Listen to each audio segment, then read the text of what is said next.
Ayy, this ain't a drill. Only time I plan is on the field. And when I'm on the field, no, I got mad skills. And you know we bout to eat this a fast meal. Y'all gotta pay for this heat like a gas bill. We keep on coming back, so yeah, they mad still. 716 make them pay with some bad bills. Red, white, and blue like Superman, so you know we eating at the Super Bowl. Kill the competition, set up the funeral. Josh Allen catching all the shots you go for. We callin' blitz. Ready to start, we ain't calling no quits. I'm the #1 draft pick. A lot of y'all talk, but I ain't hearing it. Only listen to Keyshawn and Lance. Talk about the Bills dominating on the field. All our players got them skills. Buffalo gon' make a kill when we talk about the Bills dominating on the field, and our players got them skills. Buffalo gon' make a kill. What's going on? Welcome back to another live episode of the Podium podcast, home of the all truth, no sodium takes. I am your co-host, Aramis. It's your boy Melly Mac.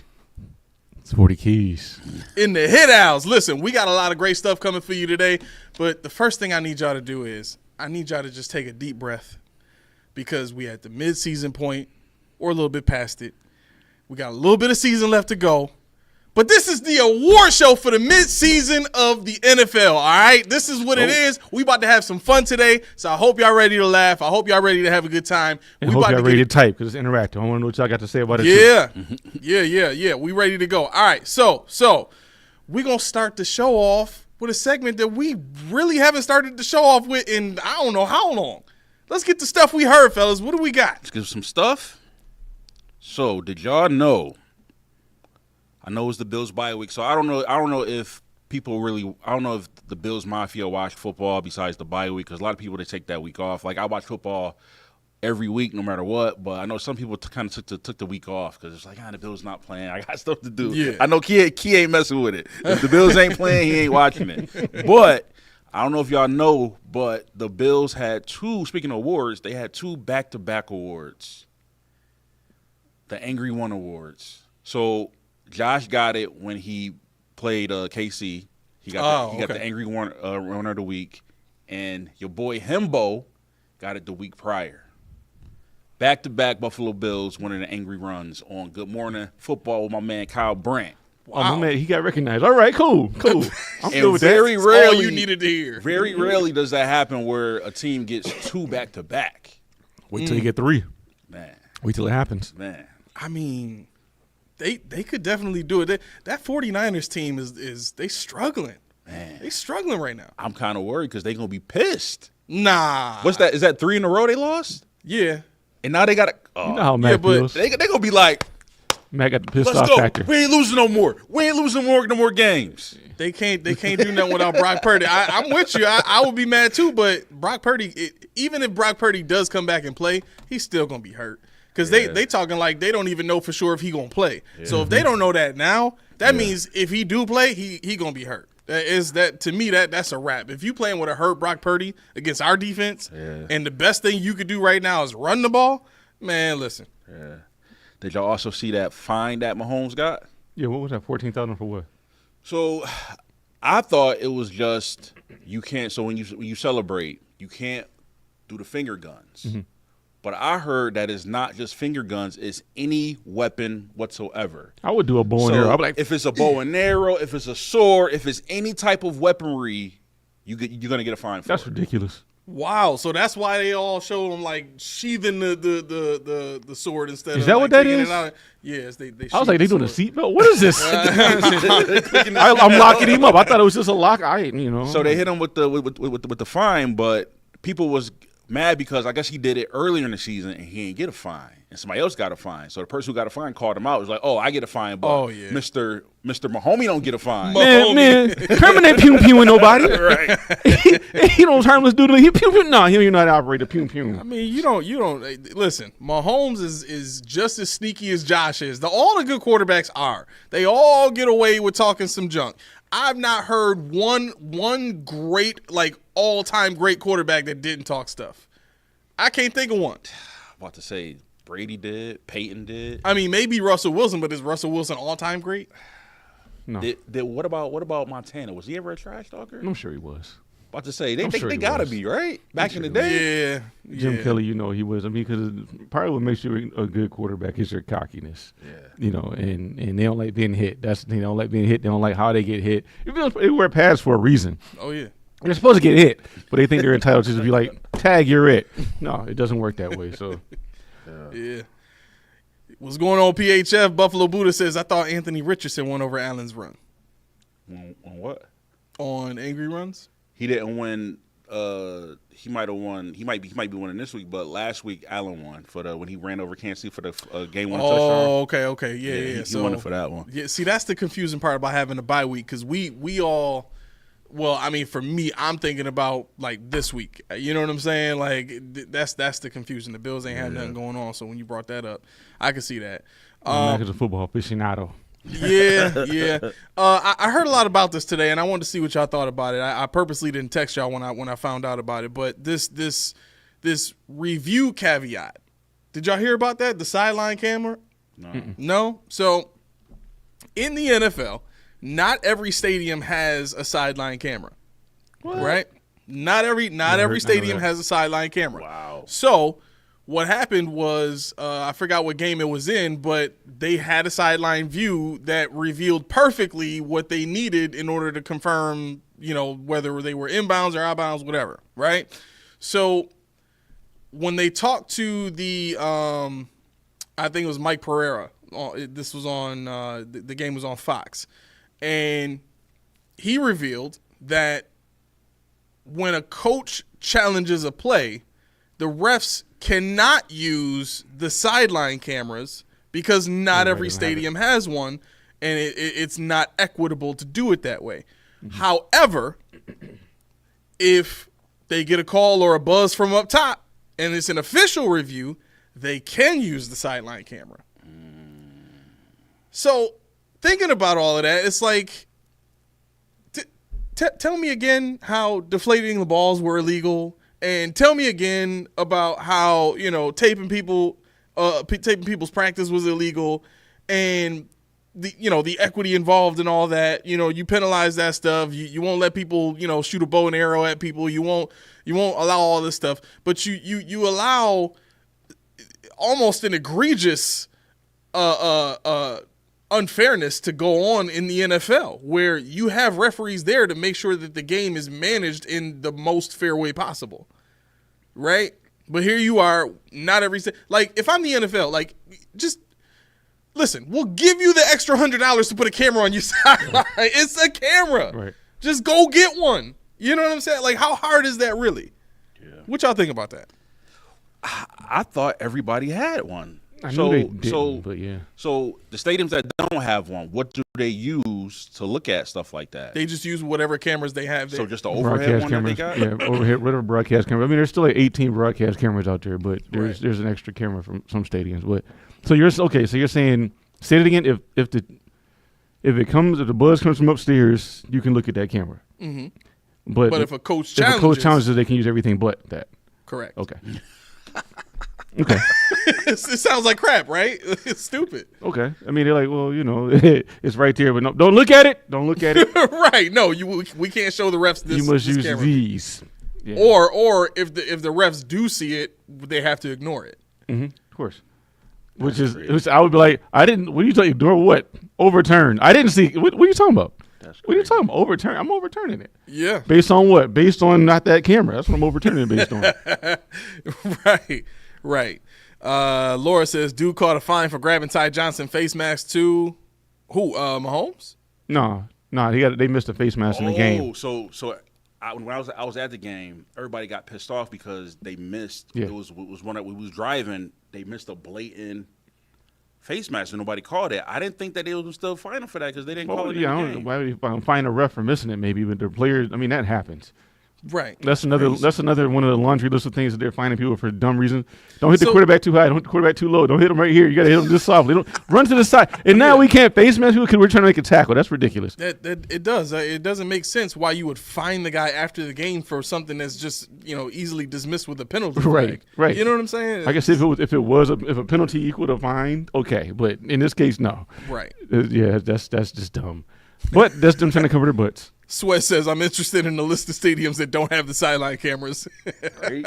Let's see. Who's the last two teams to go in the Super Bowl? Let's see. New England for years, and then Kansas City. Let's see.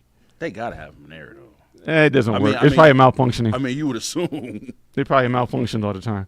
No, I don't know. I mean, I could actually try to find it, see who doesn't. Yeah, Probably let's won't check find that it, out. but that's watch the Bills are on. I'm not telling you I found the list at all. Leak says Anthony Richardson did win. I remember seeing Bills fans mad about it on Twitter. Maybe that's what it was. They're saying that he should have won, but He should have they won gave it. to Okay. Richardson. Okay. All right. Fair enough. But Himbo's record still stands. Oh, Himbo records. Himbo. Hey, wake up over there. What was that? that's What was the criteria? No, what's the criteria for the button? If don't nobody want to hear what you're talking about, that's when you get that sound. Who don't want to hear about Himbo? Who don't want to hear about Himbo? No, That's my man. That's what I'm Yo, talking speaking about. of the cause, did y'all see what happened last night? What? I don't think that was right. I mean, so let me rephrase that. The right thing was done, but it was done the wrong way. So you know how, like, if there's a play and it's a questionable play, like is this a catch or is it a fumble? Mm-hmm. If you run that next play, you can't review it. Oh You see that? yeah. What do you think about that? So this is what happened. Explain it. You know I ain't see it, so explain it. Oh, you didn't see it? Yo, Yeah. so okay, so it was the Rams had the ball, right? So the Rams had the ball. They ran a play, and it was for a first down, and the referees didn't see Sirianni throw the challenge flag. Mm-hmm. So they basically, the Rams got the play off before the refs saw the challenge flag. Legally, that challenge flag should have been, picked up and put away at that point. They shouldn't have allowed them to to. the ground before they called it. Well, regardless. No, I'm serious. That it has to touch the ground, which is stupid. Well, here's what happened. That's what I want to know. They threw the challenge flag, Mm-hmm. but normally the referees got to stop the play. They didn't stop it, and they Right. ran another play. Right. So normally, if the play is called before the referees see it, that's a legal play. That's it. But I guess upstairs called, and it was like, no, you got to give them that challenge. So they reviewed it, and they wind up the ball going in their favor because Kyron Williams They fumbled. overturned it. They overturned it because he fumbled on the play, right? Mm-hmm. But the rule was he was down. Mm-hmm. They ran the next play. Then he's like, Sirianni was blatant, like he was like arguing with the refs, like, yo, it was right there. But they ran the play. I'm like, bro, once the plan is ran, it's over. No, I mean, But they called up. They was like, nah, you got to review the play, and they reviewed it and reversed it. I'm with that. And this I didn't know. And that's why I asked that. The flag has to actually be on the ground before the play is run. You can't throw it. That's why you see a lot of them drop it straight down because I didn't know this. But at any rate, if the flag was on the ground and it wasn't his fault, what you gonna do? Even though they ran the play? But the flag was on the ground before the play was run, right? Yeah, but okay. Well, then that begs the question: is the dropping of the challenge flag challengeable? And that's what I think that's what it is, the though. other coach, I'm like, no, hold on, we gotta look at the camera. No, on that. and it's funny because I was need gonna to say see that. I was gonna say that, but I think that's what that booth does. The booth challenge is just the challenge of whether the flag was on the ground before. Okay. Yeah, Because so- I ain't gonna lie. That's silly, man. It's too much. If I'm the team, and let's say, oh, did he catch it? I don't know. Her run the play, and I run the play. You missed it. You missed your Right. opportunity. Yeah, Like, that's why guys hurry up and rush to the, well, to yeah, the but see, line. I know that. But the thing is, if he threw the flag, if he had the flag on the ground, if he did his part, Yeah. and the ref screwed up, what can he do? He can't do no more but go knock a ref out, or go on the field and knock the ball out of somebody's hand. That's all he can do. I mean, I get it. Like, okay, so I think this is why, for me anyway, this is such a frustrating series of events because you look at what happened to the Saints the year the Rams went to the Super Bowl. You know what I'm saying? Nope. That was one of the most egregious fouls in football history. Oh, yeah. And Nice. all that happened to the referee was a fine after that. And here we are with a very similar situation in which the ref didn't see something, and now the sky judge is going to call down? Where was the sky judge this was, what, But there 4 or was no 5 sky years judge. ago? And that was for the Super Bowl. It was Like, a they was Sky sending that Judge team to back the then. Super Sky Bowl. just man. got introduced last year, I think. So, yeah, I mean, that's why they're implementing all this stuff. I mean, there was a new rule because of that. I forgot what happened because of that hit, but there Well, was a new- but they did away with that rule. So that rule brought about the ability for a coach to challenge a referee's call on a foul. That's right. On That's pass right. interference. They did do that for And a they while. hated that so much throughout the season because it brought about so many different reviews and they all took forever. But the thing, they yeah, did away with The it. thing is, they voted it out. You know, Right. they tried it. Yeah. The people that it benefits didn't like it, so they took it away. Right. But in this case, he just missed. I mean, you don't want to put the game in the ref's hands like that. Yeah, that's Right. it's hard to do anyway because the ref is supposed to be standing next to the coach or somewhere in that vicinity. So when you drop it, he'll say, I'm throwing, whatever I'm thinking about it, whatever they say to, give him the go ahead, and I'm going to throw the flag down. But isn't that some sort of like collusion though? Like if I'm a ref, and I like refs can process the game as fast as a coach can. You know what I'm saying? They do this. This is what they do. So if the ref knows that was a questionable call, or that guy fumbled on that play. Looking at the ref, like the coaches to see is he going to That's what I'm saying. Like to me, the collusion would be though, like if a ref knows to go stand next to the coach just in case he gonna challenge because I saw something that's challengeable. No. Like they don't stand next to the coach. That's what I'm saying. The ref is standing in his position. The coach usually runs over by the ref and stands there and like he'll be like, I'm about to throw it, or I'm now. whatever. Now what Sirianni was mad at with his own staff is they gave it to him mad late. So they told him, so he had it, and he looking at the sideline, and they like, go. So he did it, but he was like, bro, come on, man. right. Yeah, see, I didn't see it, but what I would have done in that case is if I would have ran to the ref. I'd have ran, but how many times do you see when they're about to ice the kicker, they're like, Yeah. I'm about to call it, and they be like, Yep. go. In basketball, truth be told, you can say I'm going to call a timeout after the free throw. Really? Yeah, you say I'm timeout after free throw. Like ref. As soon as it comes off, timeout. If you get the ball, you have to have them, obviously. Yeah. But that's the kind of communication that occurs if people don't know about. Imagine being a head coach. Hey, ref, I'm about to challenge this after it. Right. That'd be great. That would be great. I'd do it every time. But I changed my mind. He's like 48. No, you're done. You're done. Get my privileges taken away quickly. Real quick. Roy says the booth did the right thing. The challenge flag was on the ground before the play was run. Thank you, Roy. I don't know about the right. You're my thing. brother. All I need is my other brother. Where Boo Gaming at? I mean, like I said, hey, Boo Gaming said hit that, smash that like button. I mean, at the end of the day, I think they did it right, but it's just the way they did it. Sucks Like, I get it. The play was ran. So, for example, I'm in fantasy. I got Kyron Williams. He got a 5-yard run. Now they're taking that off the board. Right. But what did Josh Jacobs say about your fantasy team? What'd you say? What did Josh Jacobs say about your fantasy team?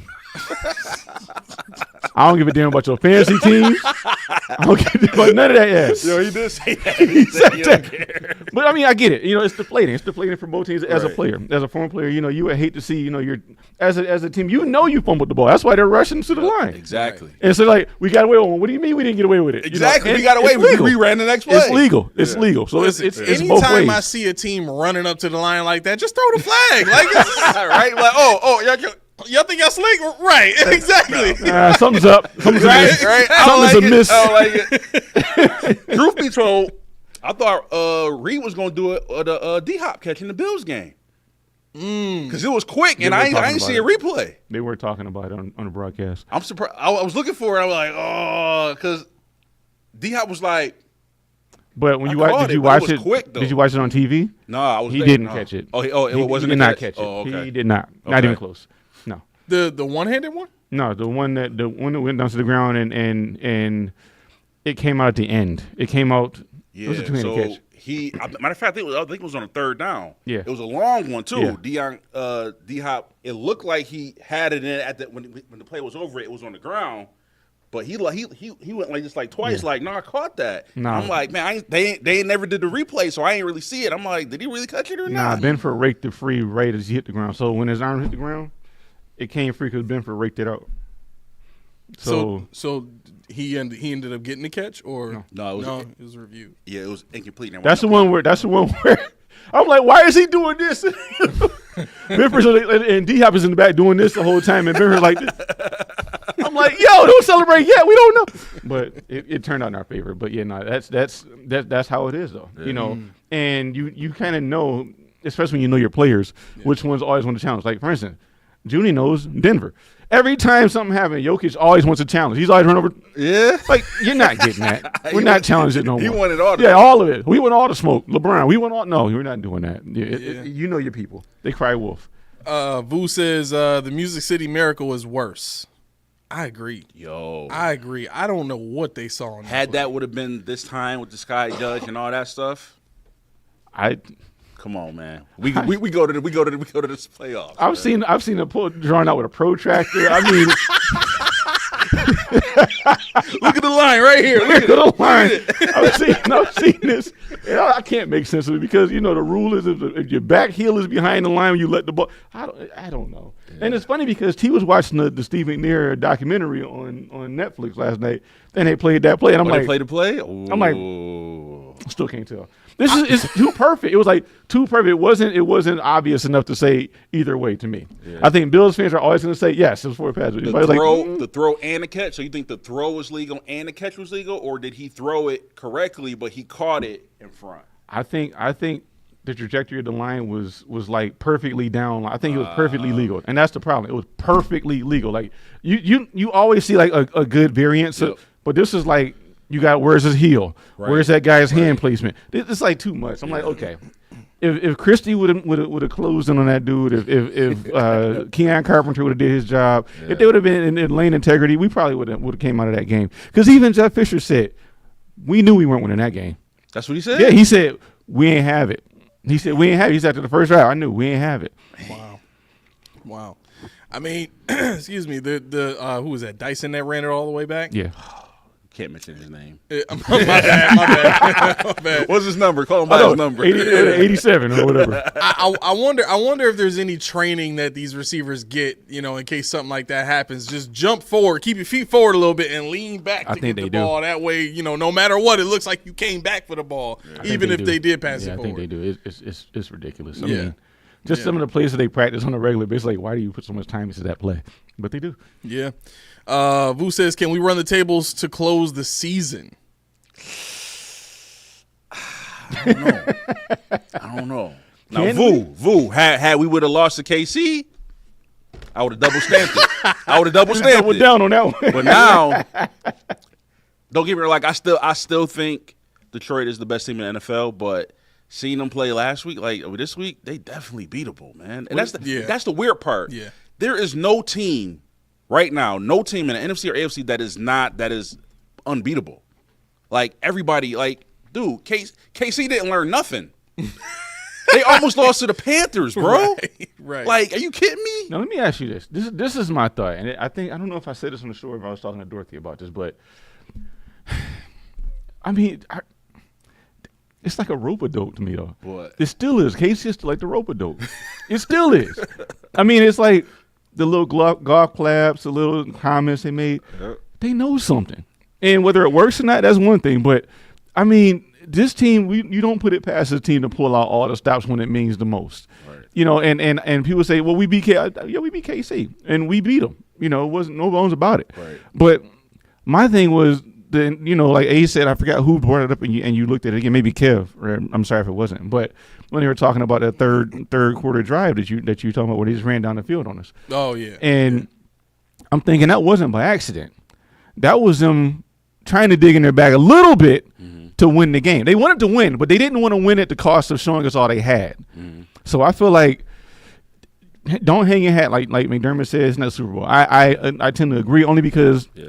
Andy Reid and Pat Mahomes have done this before, not just to us, but they've done this to other teams where we're high and mighty. We beat them. We fell the Giants, but then the Giants come back and give us a whole new game plan that they were hiding. That team is so good they have a whole second game plan. We want to go with A or B. Which one? We'll give them this one. We won't give them that. What they say in the Cosby Show? We're going to give them a little leg. Take it right. We'll take it right back. I kind of think the Bills did the same thing though. As far as I think the Bills didn't put all their stuff on blast neither on the Kansas City game. I think simply because they didn't have everybody there. Yeah, you know what I'm saying. Like Keon Coleman didn't play. That's a big it's a big aspect to the scheme because the deep shots you took were man coverage, but it wasn't. How can I say this? The second one was against a zero blitz look. And they did end up blitzing everybody. The first time, I don't think it was zero blitz. The first time, I think they just had man coverage, and Josh Sutton took it. But I'm saying all that to say, when you got two guys out there that can be open even when they not open, right? You know what I'm saying? Amari Cooper can beat anybody man to man. Yep. Keon Coleman is just going to body people. It don't even matter if he open. Like, he's got that Devontae Adams factor to him where if the ball is near him, he's going to come down with it. You know what I'm saying? Yep. So You got both of those guys on the outside. Who's going to be able to play man against you? They can't. Yeah. No, you know? I do agree with you guys on the Bills' offensive front. Now, where we defer is the defense. Yeah. Did you guys know that the Bills are 3-0 when blitzing Pat Mahomes more than 10 times? Really? 3-0 when blitzing Pat Mahomes more than 3 times. Wow. Inversely, in the playoffs, we have never blitzed Pat Mahomes more than 9 times. That's crazy. Wow. We blitzed him 9 times in the 13 seconds game. One game we blitzed him 5 times. The other game we blitzed him 2 times. But you know what, though? I know, yes, they are KC. Yes, they won twice. But I'm going to be real honest with you. This year in the playoffs, they not scaring me. Because normally, like, think about it. KC in the playoffs, they was dominating teams. Mm-hmm. Except the Bills. Like, they would beat us, but it wasn't no domination.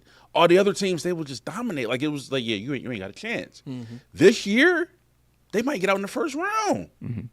Yeah. That's why they got to hope they get that. Well, they honestly, it's funny because they better hope they don't get the 1 seed. If you think about it, they better hope they don't get the 1 seed. Because if you get the 1 seed, you get a harder team than you would if you had to play in the first week. No way. You do. If you get the 1 seed? You get the 1 seed, you play a harder team. Because if you play in a wild card, if you're the number 2, you play against the 7. Right. If you're the number 1, you're going to play against probably the 6. 6, but 5. It depends on if that 7 wins. That's what I'm saying. The 7 wins, then. The 7 wins, then you play in the 7. But right, if you, so yeah. The 1 seed doesn't play till the divisional round. And the 1 seed ends up playing the lowest possible, the lowest seed possible at that team, point. which, okay, so if you go, it'd be 2, we'll say 2, 3, 4. Yeah, 2, 3, 4. So now you might be playing a 4. Right. Whatever team you play is going to be 4 through 7.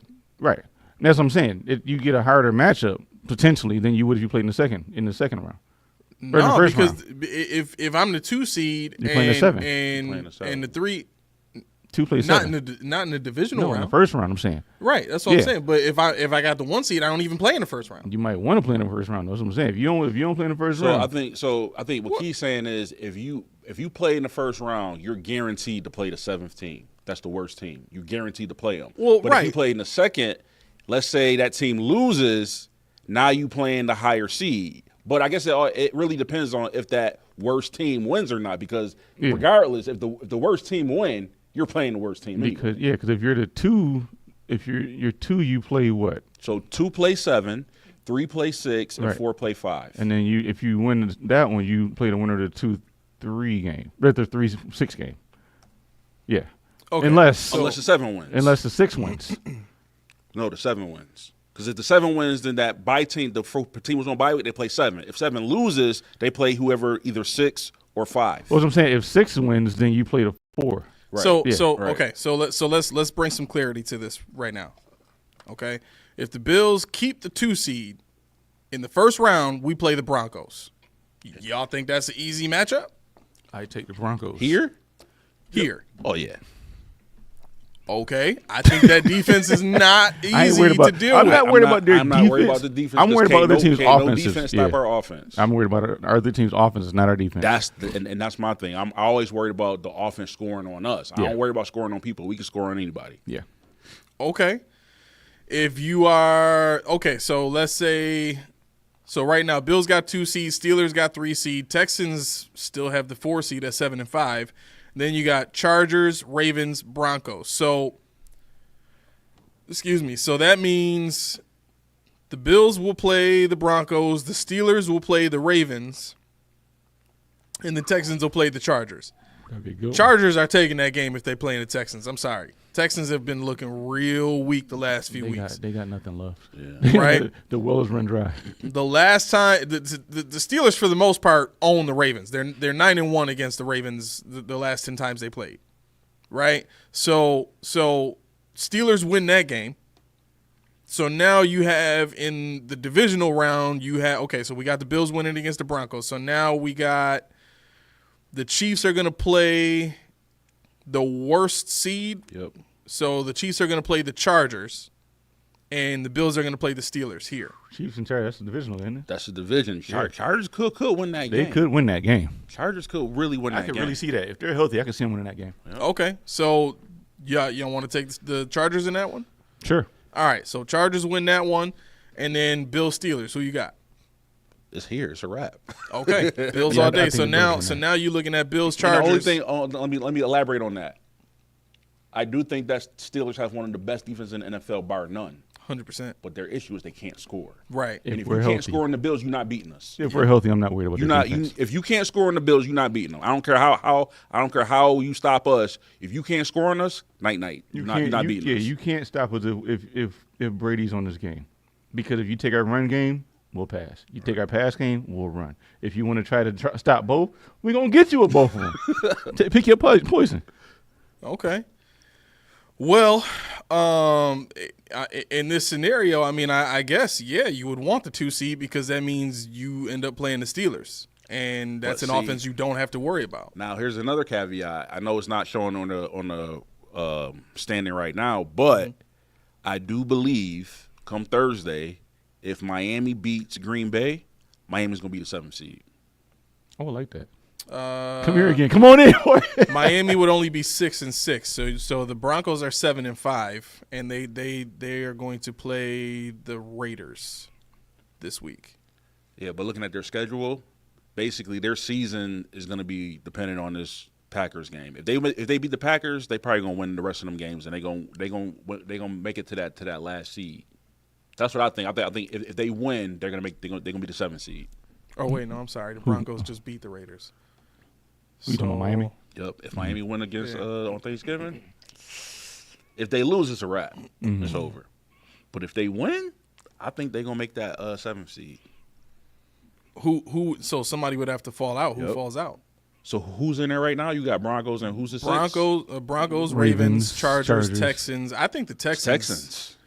Well, somebody else from their division has to step up. So who? I mean, the Titans aren't going to do it. Colts definitely not going to do it. Texans gonna be fine. So they're not going to fall out. Texans are like us. They're in there. So You're right. they might win there by default Yeah. because their division is so terrible. Exactly. So the Broncos, Ravens, or Chargers would have to fall out. The Chargers are 7-3. So then it would have to be the Broncos. It would have to be the Broncos. Yeah. That's right. But would you rather play Miami or the Broncos? I like Miami. Here's the thing, Key. I would take Miami all day. Key. I know, It's a but division game, and how many times do you beat a team 3 times in 1 year? let me. Bro. Can I use the words of my brother Mac here? Please. It's Josh Allen wins against Miami.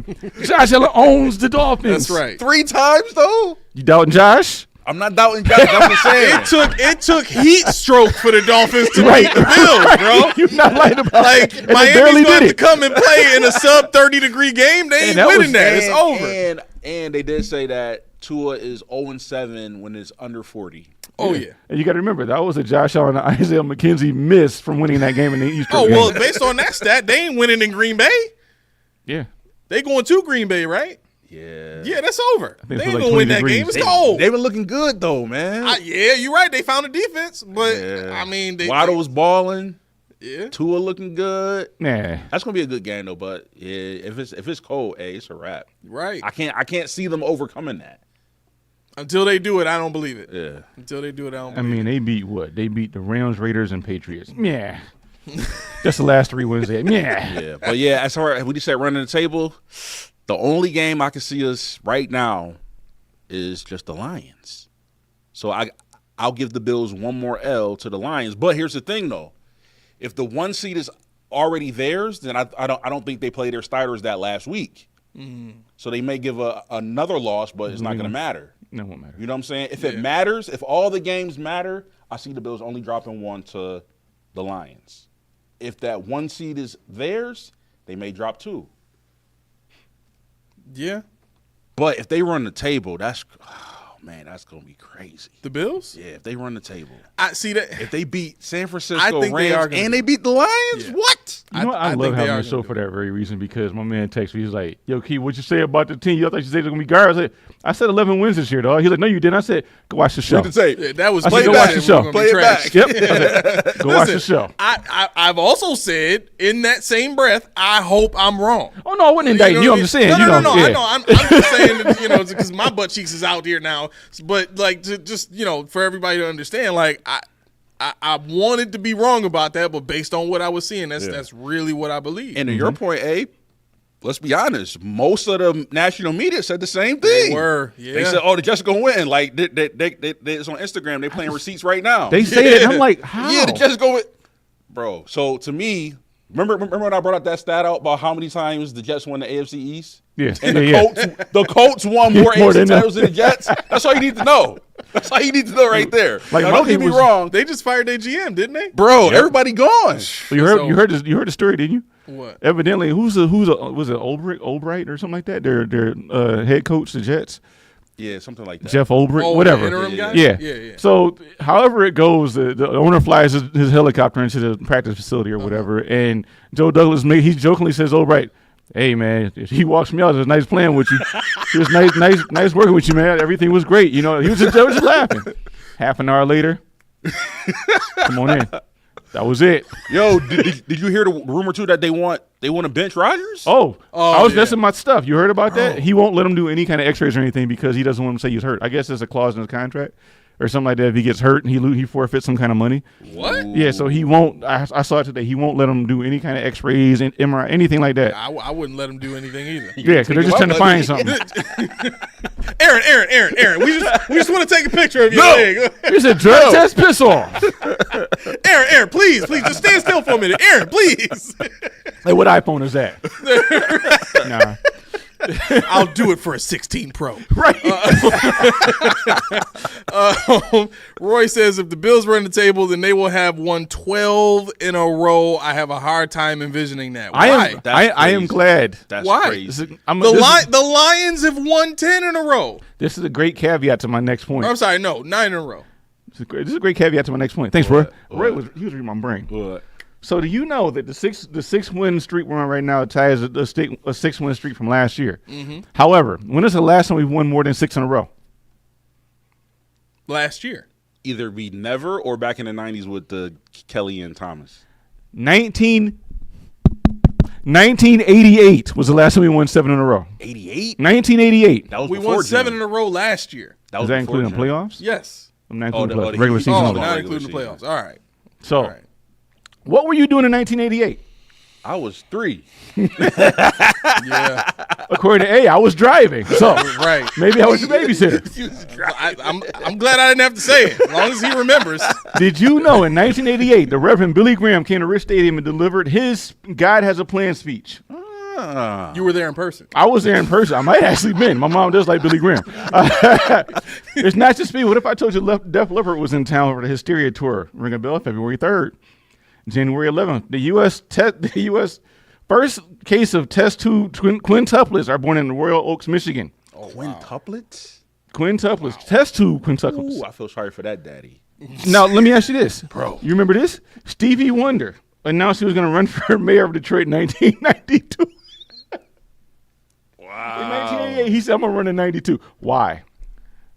Okay, Die Hard was released in the United States. Ah, yes. Question on that. Great Can year. we park there for a second? Yes. Can you park on Die Hard for a second? Sure. What you got? Yes or no? Is Die Hard a Christmas movie? Man, listen. 100%.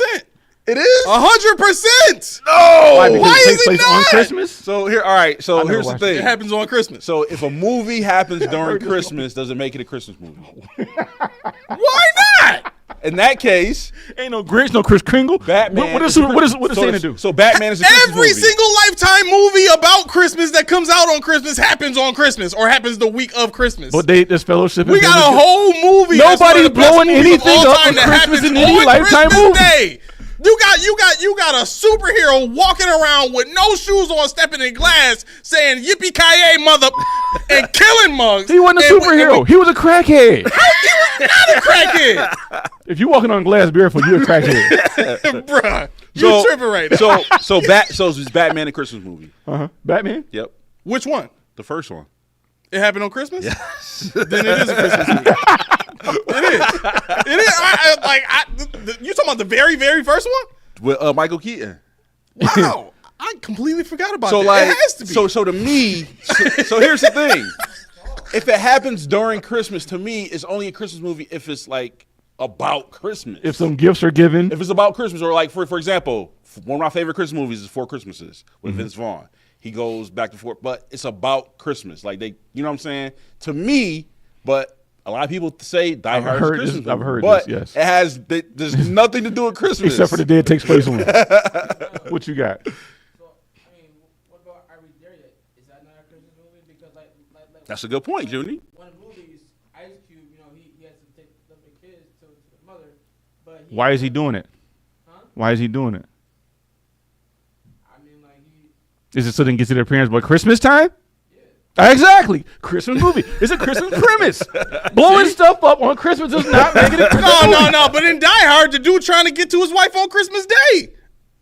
Like, it's Christmas Day. This whole thing got in the way of them going home to celebrate Christmas. Oh, is that what it is? But the plot of the movie is he trying to stop the terrorists. No, that's just Christmas what dinner? happened while he was trying to. Matter of fact, I think this was. They weren't together. I think he was supposed to go see her or go to see his daughter or something like that on that day, and she was supposed to take him to go see his daughter like after the. I'm probably getting this all wrong. Y'all can help me out if y'all want. I like Steve's comment. I told you he was a crackhead. Look what Steve said. What do you say? If I Die can't Hard step is, on a Lego, let alone glass. Steve, hey, he's legal. listen, if they have, this is my thing. I don't mind if a movie is called a Christmas movie just because it happens on Christmas. Not a lot of movies are out there that happen on Christmas Day. So why not? I don't think it needs to be a rule that, well, because it's not directly about Christmas, it's not a Christmas movie. Like, there is no other Christmas movie that I will watch other than Die Hard during Christmas week. I will not watch. I will not watch Charlie Brown. I will not watch no other Christmas. I don't watch Hallmark movies. I don't watch none of that foolishness. I will only watch Die Hard during Christmas week. What about A Christmas Story? Listen, the kid can shoot himself in the eye for all I care. Listen, he can stay stuck to that pole with his tongue all year long for all I care. My man was like, oh, hell no, he double dog dare me. F this kid, I got to do it. Let's go. No, I have a very small set of movies that I will even consider watching on Christmas, and Die Hard is number one on my list. Wow. Comments, I want to know, do y'all consider it a Christmas movie? Chat, Christina said it's not a Christmas movie. I figured you would agree with your husband, Christina. I figured that. See, Sweat says absolutely a Christmas movie. Thank you. Man. Thank you. Steve says, I can't step on a damn Lego, let alone glass. Right. Bad Santa. What about Bad Santa? He said, is that a Christmas movie? I mean, I know he was a drunk Santa in the mall. I don't know if they had a little little guy. So to me, he's dressing up as Santa Claus. So that's a Christmas movie? When do you say people ain't gonna dress up as Santa Claus if it's not Christmas? But what if they're in the mall though? Because he's a mall Santa. I mean, so that's all December, so it's Christmas That's time. right. So in Die Hard, the movie starts with a Christmas party. Are they singing Ave Maria? Just saying, somebody here is going to accept this truth, damn Are they it. singing Ave Maria? Good King Wenceslas. Something. It has to be a song in there somewhere. Right. These people are having a Christmas party. All right, They're so hold celebrating up. Christmas. Is A Preacher's Wife a Christmas movie? With Whitney Houston and Denzel Washington. Angel. Well, see, I don't remember that movie. I think so. I can't Think figure so? out. I mean, from what I Just remember of 'cause. it, right? It happened Christmas week or Christmas Day. But would y'all consider? Would you count that as like when you think of Christmas movies? Like, oh yeah, that's in there, that's in there, that's in there. Because to me, when I'm thinking about Christmas movies, I'm not putting Batman in there. That's a superhero movie. It's not a Christmas movie. That's like if RoboCop took place on like a Christmas. I'm like, I mean, can't put I RoboCop in. guess it really just depends on your definition of a Christmas movie. Right, Like to right. me, if Christmas happened in the movie, then it's a Christmas movie. right, that's it. Anything Christmas, like the Nightmare Before Christmas. Like Christmas is in the name, but most of the movie is not even really about Christmas. It's about this guy trying to figure out what Christmas means. Yo, what You know Steve what I'm Lynch saying? said, is Godfather a Christmas movie? Ooh. It happens on Christmas. Happens on Christmas. Steve said it right. It is. It happens on Christmas. In my mind, if Christmas is a significant part of the storyline, like what was that? Next Friday, where Friday, yep. Friday after next. Friday Finish after the next. sentence. Don't finish the Like sentence. that's a Christmas movie. It is. That one I agree with because Ricky Smiley is a Santa Claus and he's stealing presents. See, He a drunk. He a wino. But here's the kicker. Here's a the kicker. crackhead Santa. All of this stuff happened like 3-4 days before Christmas. So, like, you know what I'm saying? Like, if we're going by that definition, it shouldn't be, because the whole thing wasn't really about Christmas. It was about the stuff getting stolen. So, All right, hold on. Let me ask you this, because I'm kind of there with you. To me, like I said, if the movie has to have a Christmas element in it, right? For me, that's why I don't consider Batman a Christmas movie, even though it's on Christmas, but it's about Batman and blah blah blah. But is there a Santa Claus in Die Hard? Because if there's a Santa Claus, then technically it would have to be. I'm not talking about somebody drunk uncle there's sitting on the a metro Santa bus. hat in Die Hard. No. Oh, here's another one. Trading Places. Oh, Is that a Christmas movie? Trading Places. With Eddie Murphy and Dan Aykroyd. Aykroyd. Please help me with my hoof sack. You remember that one where they trade places? Vaguely, I remember that. The two rich guys, they basically make Dan Aykroyd a bum, and they make Eddie Murphy a bum and turn him into a millionaire on the stock market. So we got Carl Thomas says The Ref with Dennis Leary, and who said? Somebody said, Roy Collins, my guy, Krampus.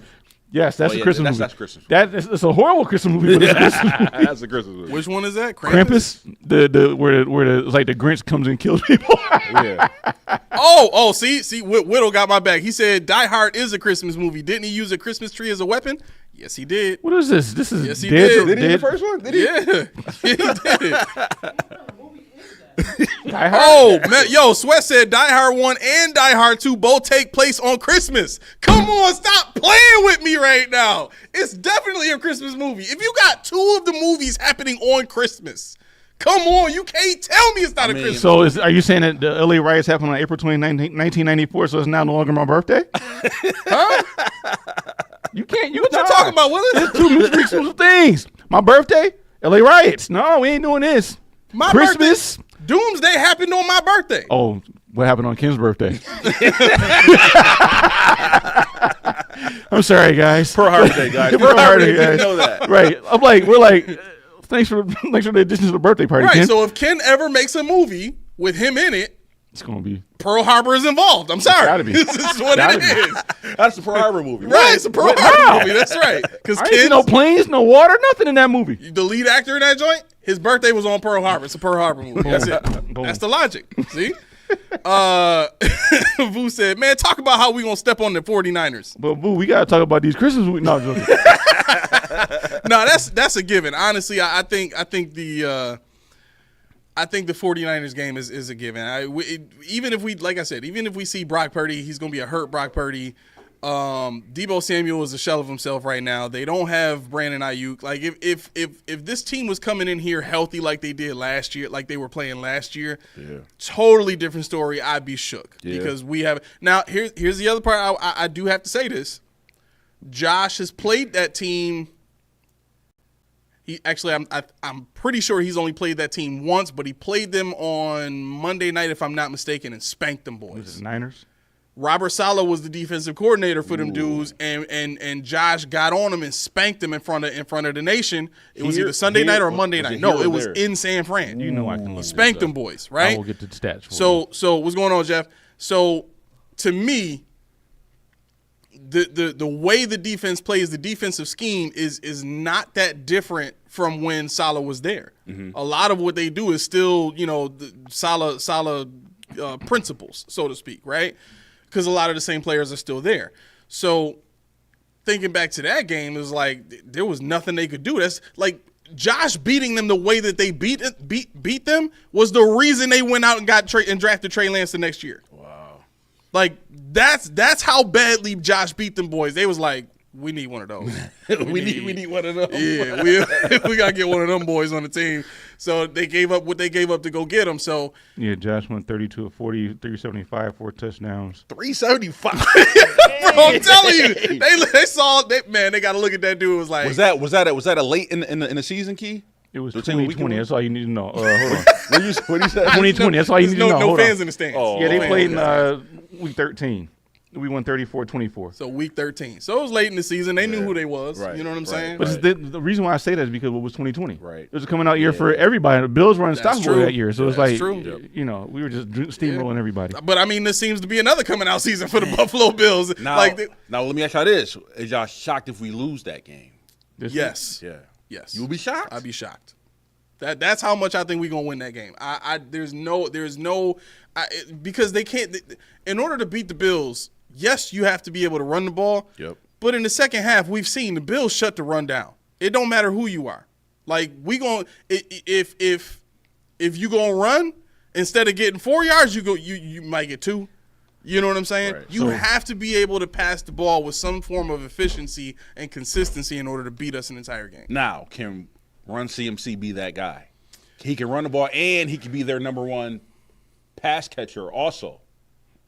Nah, but because you got Terrell, you put Terrell Bernard on him. What are you gonna do? That's not, we already saw A-Chain.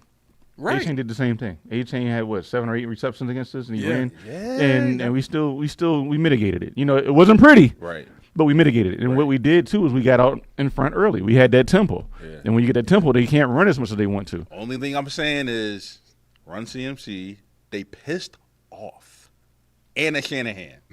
You don't lose that many in a row. So I'm saying I still think we win the game, but I think they're going to bring their A game. They're going to bring everything they got to beat us. Okay. Well, then I think that brings about this question. PHF says, I don't know if y'all answered this, but how many levels do the Bills show against the 49ers? Meaning, do the Bills pull out all the stops, or do we just, you know what I mean? Like, how deep into the bag we got to go? I don't think you have to pull out all the stops. You don't have to. I Again, agree. one, they're not an AFC team. Yep. So that and our bread and butter, if what A says is correct, you know, the blueprint is still laid out from the last time we played them. Cole Beasley was our leading receiver, 9 for 130 and a touchdown. You have a better Cole Beasley than Mr. Shakir. It's over. It's over. especially if Brown and Coleman plays. It's over. I'm sorry. The way Josh playing, the way that run game going, they like that's the thing. The 49ers have always been built on their pass rush. Everything that happens with that defense everything that happens good with that defense happens because their pass rush is getting home and teams just can't stop it. Yep. But they don't have the dogs this year. They got Nick Bosa, and Floyd is just he doing what he can, but he ain't last year's Leonard Floyd. Right. And is Bosa playing or is he hurt? No, he's hurt. He's hurt. Yeah, they didn't say he's not playing. Oh, okay. But Bosa, Purdy, and there's one more person, Trent Williams. They're all in the same boat. Yeah. They didn't play Trent yesterday, Williams? Yeah. but they are non-committal on whether they're going to play or not on Sunday. Carl said, wait, was that Carl? Who said, where is it? Somebody said that, Steve said McCaffrey is 70% right now at most. Yeah, he's not 100. Yeah, he don't look like He hasn't been 100 in years. All right, last caveat. All right. To the Bills might lose this game. Key brought it up. What is the Bills record versus bye week and coming off of bye week? Give it to him, Key. Well, now we're 1-7 going into the bye. Yep. But we're 7-0 coming out of the bye. Oh, Now. No way! This is the first year in the Sean McDermott era where we won the game before the bye. Could it be the first time we lose a game after the bye? No. Did it swap? No. No? You got a Cosmos ain't 49 saying. You got a 49ers team traveling across time zones, coming here with their most dependent on player in Brock Purdy being injured. And if he's injured and McCaffrey is not at 100% and your number one receiver is not playing well and you're one of the best left tackles of all time is not playing or injured. That's huge. Your best pass rusher is injured. You know what I'm saying? It's That's like huge. all the guys that you need to make it in. That George Kittle's healthy. George Stone Kittle Cold been balling. Kittle, baby. Stone Cold Kittle. But the last time the Bills played him, he wasn't used, in the best possible ways. But they really seem to only rely on Kittle in emergency situations. You know what I'm saying? Like they don't really utilize him like a weapon He's like they their do. third or fourth option. Yeah. So Either way, I don't think he's going to be an impact player in this game. They're still going to be dependent on who's the slot receiver they got, the young kid? Juwan Jennings? Yeah, I think they're going to be dependent on Jennings. That he's pretty much become their number one receiver now. And then they got Pearsall too. Pearsall is playing. So yeah. You never know. I mean, maybe. Man, I don't. Are we just that freaking good? I think we are, bro. I think for real. I mean, I think the NFL as a whole is taking a step back, and the Bills have taken a step forward. So it makes the gap look that much bigger. I agree, because it all happened at the same time. Ooh, it's gonna be. I forgot about that. So, is his name Brad Allen? The backup? Yeah. Is it No, Brad? Brian. Hold on. Brandon? I got it. Brandon. Brandon. Yeah. 17 Allen versus 17 Allen. Oh, 1-7 versus 1-7. So we coming out party for him. You said? I'm feeling a boost of energy, guys. I don't know what's going on. What's going on with the stadium? Turns out the whole time there's been some sort of, boost ray that the Bills been firing on Josh Allen to power him up every game. And because the other Allen's wearing 17 has got the name Allen, he somehow attracts it. Some kind of weird science fiction movie going on right now. Sweat says we're due for a trap game. Not this week. Not this week. To me, the trap game is the Rams game because we're going there. You know what? I can see that. I can see that because Puka Nacua and Cooper Kupp, they still one of the best receivers and duos in the league. Did you hear about Puka? He What? just found out that the Rams were in the NFC West. He didn't know that? He didn't know that he was in the NFC West. What did he How long has he been playing football? And this is his second year, right? Because he was a rookie last year. Yeah. I just mean in general. Like, how do you not know the Rams are in the NFC West? And he got 3 brothers that play in the NFL. Yeah, That's tough. That's real tough. That's crazy. That's crazy. But Stafford is a good quarterback. Kyron Williams is a good running back. Like, they got a good team. So I can see that being a possible trap game. Mm-hmm. And it's there, you said? It's in L.A.? It's in L.A. So that maybe, because, I mean, if it's at home, like the Bills, y'all know the Bills record at home. Like, we're really good at home. But I can see it's possible that, but if it is a trap game, then that will probably be I'll agree that probably be the trap game is the Rams. Because I really do not see us losing against the Patriots. No, there's no way. Even once. I don't Against see who? it. The Patriots. You might. You just said it. Well, if Yeah, the the one last seed week is of the locked season. up, Yeah, that's what I'm saying. locked up and we don't play our starters. Yeah. I'm But you fine with might. that. But I mean, if we need it, I just can't see a scenario where at the end of the season it's not a tight race. I see we're going to be locked into 2 at the worst by that time. Yeah. If we're locked into 2 and we give up that last game, I'm fine with that. Yeah. That's not a problem to me. Yeah. Steve says, I hate playing the 49ers. I used to coach Juwan Jennings as a kid. Wow. Okay. He says he played a lot of ball with my son and spent time with my family. Great kid, and I will always root for him. Ain't nothing wrong with that. Yeah, until we play him on Sunday. If I find out you rooted for him when he played against us, Steve, I swear to God. No, Hey, you can't. It's okay. You got personal ties. It's all right. I know guys that do that, so it's all good. Yeah, Carl says, who is the 49ers' biggest threat? Who is the one player the Bills need to shut down? Deebo Samuel, George Kittle, or Christian McCaffrey? I don't think any of them stand out to me, I would have to go with McCaffrey because we're normally historically bad in the run, and he's a dynamic running back if he has a day. Yeah, they don't. I mean, Deebo Samuel kind of took himself out of the season. I think he's checked out. Yeah. Kittle's a wild card though. Kittle was the one I was thinking about. He's a wild card because you sleep on him. Everybody's going to focus on McCaffrey. And he's a impeccable blocker. Yeah. Like I can see him putting some of our linebackers on their butt. Well, him and Dawson Knox, they do the tight end university thing. So. Oh, do they? Yeah. Both of them what? Yeah. Okay. So I would say Kittle's the wild card, but I would say you don't want McCaffrey to have a game. Yeah. I put it like that. That's immediately the answer for me is Christian McCaffrey. What is his best game this year? Who? McCaffrey. I was to say this will be his third game since. He only played 3 games. Yeah, he's out the whole season. Yeah, he's out the whole season pretty much. So he went his best game was against Seattle, 19 for 79. And he had 4 catches for 27. Okay, so I mean, you don't Did want he to score go a off when touchdown? Huh? Did he score a touchdown in that game? No touchdowns yet. Dang. So see, the thing about McCaffrey, I'm not worried about as much. It's his legs versus Josh Allen's arm. That's the way I look at it. I know they're going to throw him the ball, but our defense has proven that it's a bend but don't break. Our defense has proven that you can get on them, but they're only going to let you get so much. Right. Whereas, some defenses are over aggressive and you can bust them wide open for making them pay. So I think if we get out early, they're going to have to get away with that run game, and they're going to have to really sell into the pass. Mm-hmm. And I think that's the checkmate. Yeah. Steve says Detroit is a trap game for. He says for Detroit. For Detroit. Oh, we're a trap game for them. Okay. Could be. Yeah. I'd say because whether we win or lose, it ain't gonna be no easy game for nobody. I'm telling you right now. Definitely. For either team, it ain't gonna be no easy game. Well, I don't think it's gonna be a trap because they both know it's at stake.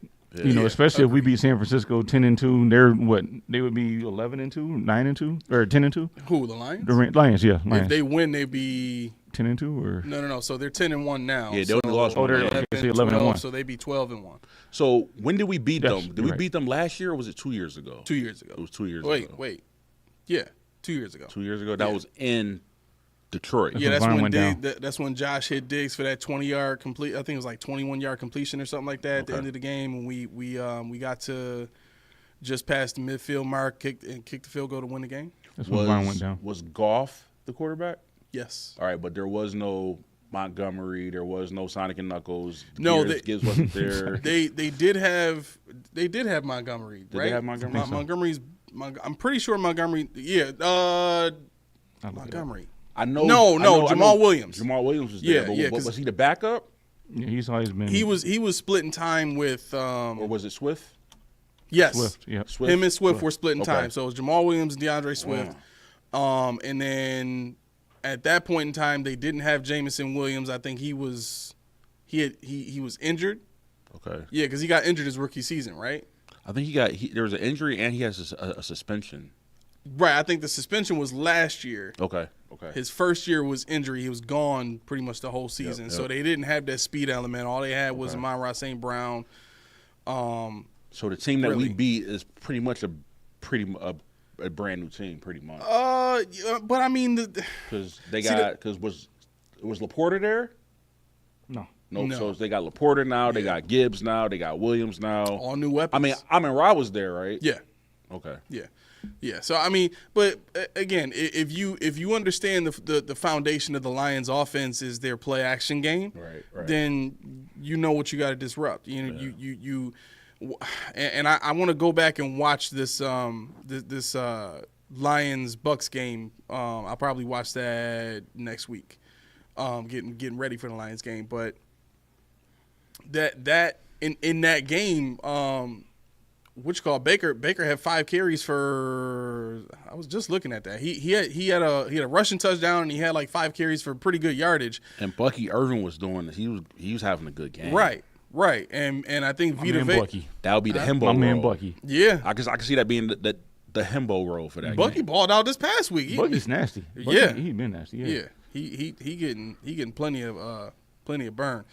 But yeah, so I mean, I think that is going to be a trap because when you look at all the weapons they have, bless you, when you look at all the weapons they have and then you look at the weapons the Bills have, in a lot of ways you could say their weapons are better than ours. You know what I'm saying? The only thing you can't say is their quarterback is better than ours. Right. And that makes the biggest difference. So you could say they got an elite wide receiver. Mm-hmm. They got probably one of the best running back tandems in the league. Mm-hmm. I would say they got a better tight end. Yep. Tight end. Yep. Better than Knox and Kincaid? Probably. Yeah, well, because here's why I say that. The way they use him. Yeah. You know what I'm saying? Like, they just don't use Kincaid in that way. They don't use Knox in that way. He's a part of their offense. Right. An integral part of their offense. Right. Yeah, right. I think Laporta is not what they thought he was going to be. Not because of his skill set, because the dynamic. He's a lot like Kincaid. They use him more as a blocker, kind of backup, safety valve kind of guy. Yeah. Where he's dynamic like Kincaid. But that goes back to what we said about Knox. I mean, I'm glad people get to see Knox now. So when Kincaid comes back, that 12 is going to mean something, because the Bills relegated Knox to be like, he's just a jobber that blocks. No, he can be your number 1 tight end, and there are other teams in this league that would take him as their number 1. And now you see that. So now when you get Keon Coleman back, when you have Shakir there, you got those 2 tight ends. Who do you defend? You can't just sell out to one person. Right. Yeah. Yeah. Jeff says, hey, can we get Kincaid going this week? Samuel seems to be woke now. Give Kincaid a shot of coffee. Is he even playing? Kincaid? Yeah. I don't think his injury was that serious. Honestly, I think they just held him out just so they can get some extra rest on the bye and come back after. I mean, pretty much the only person that's not coming back after the bye is who? Coleman and Milano. Milano, Coleman probably. Yeah, Dwayne Carter's still on IR, I think, right? So he cleared his 4th day, so he can be brought back. So he's not gonna play. He can be brought be back active and open up his practice And window. Dwayne Smoot is not yet either. I think Dwayne Smoot's still on IR. That's another dude. Like when Carter comes back, ooh, I can't wait. I never thought I would say this. I can't wait to the playoffs. I never thought I would say that. Carter's a good backup tackle. Yeah, I can't wait to the playoffs, man. We're gonna be full strength, dude. Yeah. I want to say what. First time in a long time, we got all our dogs. I don't remember. Yeah. Milano, Yeah. Everybody, like, come get us. Do y'all remember what it looks like seeing Milano play next to Bernard? I can't remember what that looks like. You know, honestly, for me, and I'm going to catch a lot of flack for this, but I'm worried about it. I'm worried about when he comes back Why? because I was going to say because of the synergy that we built between Bernard and Williams. I mean, obviously Williams is not the player that Bernard is, but now they have a familiarity with each other now. And they know how to play with each other. And they've been doing it for now, 11 games. So bringing Milano back and just snatching him off the field is going to be tough, especially if it's against like a Detroit or something like that. Yeah. So, I mean, I'm not saying he's not good. But we don't know what Milano is right now. You know what I would say to that real quick? Yeah.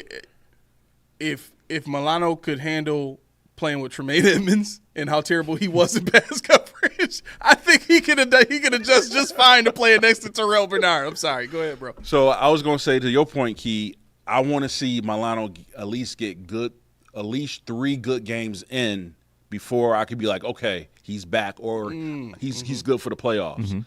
I need to see at least 3 good games. One, to get back up to NFL speed, and like you said, because that's huge.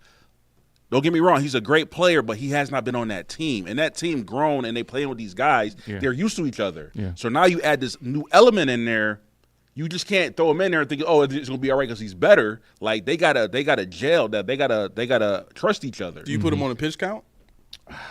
First couple of games? It depends who we're playing. Like, for example, if we're playing like a team who we should whoop, let him play the whole game. Let him get as much reps and the most reps with the other guys as possible, so you know what's going on. But maybe if it was like a serious game where we probably need to win this game, maybe you might put him on there on the snap count just to see how he dwells when you put him in there. But I would be worried about him. Like I wouldn't want him to just jump right in and like go. That's my problem. A lot of people just like it's over. Now this is a thought I had, and I actually just saw Steve said the same thing. The 4-3. You could do a lot of stuff with that now. You know, if you just added him in and took off, Tyron Johnson, or you took out DeMar Hamlin or Taylor Rapp and swept, you bring that single high, and Tyron's that pseudo linebacker, so you could still do like a 4-4, if you will. So you could put Bernard, Milano, and Williams in there? Bernard, Milano, and Williams, and still have Tyron Johnson on the field. Ooh, I think I like that. I mean, it could be done. Run support is good. So you saying run like a almost like a 4-4 almost. Yeah. Run support is good because you got Williams in there, you got Milano, you got Bernard, and the pass coverage should be good because you got Milano, Bernard, and Taron Johnson. But you got to really trust Rasul Douglas right now. That's tough. True. That's the hurt piece. That's if we had it would be. I think it would be better if Hyde and Poyer was still there. Yeah, because then you could run that easily. Yeah, exactly, 100%. Easily, because like Douglas, bro, you got help back there. Like you got the boys back there. You don't need. You know what I'm saying? Right. Yeah, that's the caveat that we're missing with the two we have. And I'm not saying that Hamlin and Rapp, both of them playing well. Because Rapp was one of like, get the clump. Anyway, but the coverage is not there. The pass breakups, the C is they don't have that to them. They're not that aggressive at the point of attack. So. We look at the guys that we have back there versus who we had. We don't have the deliveries we had. And Rasul Douglas is not the player we thought he was from last year. Yeah. So, yeah, we could do that. And, you could do something that they were doing to me on my college football game. Maybe I almost throw my TV out the window.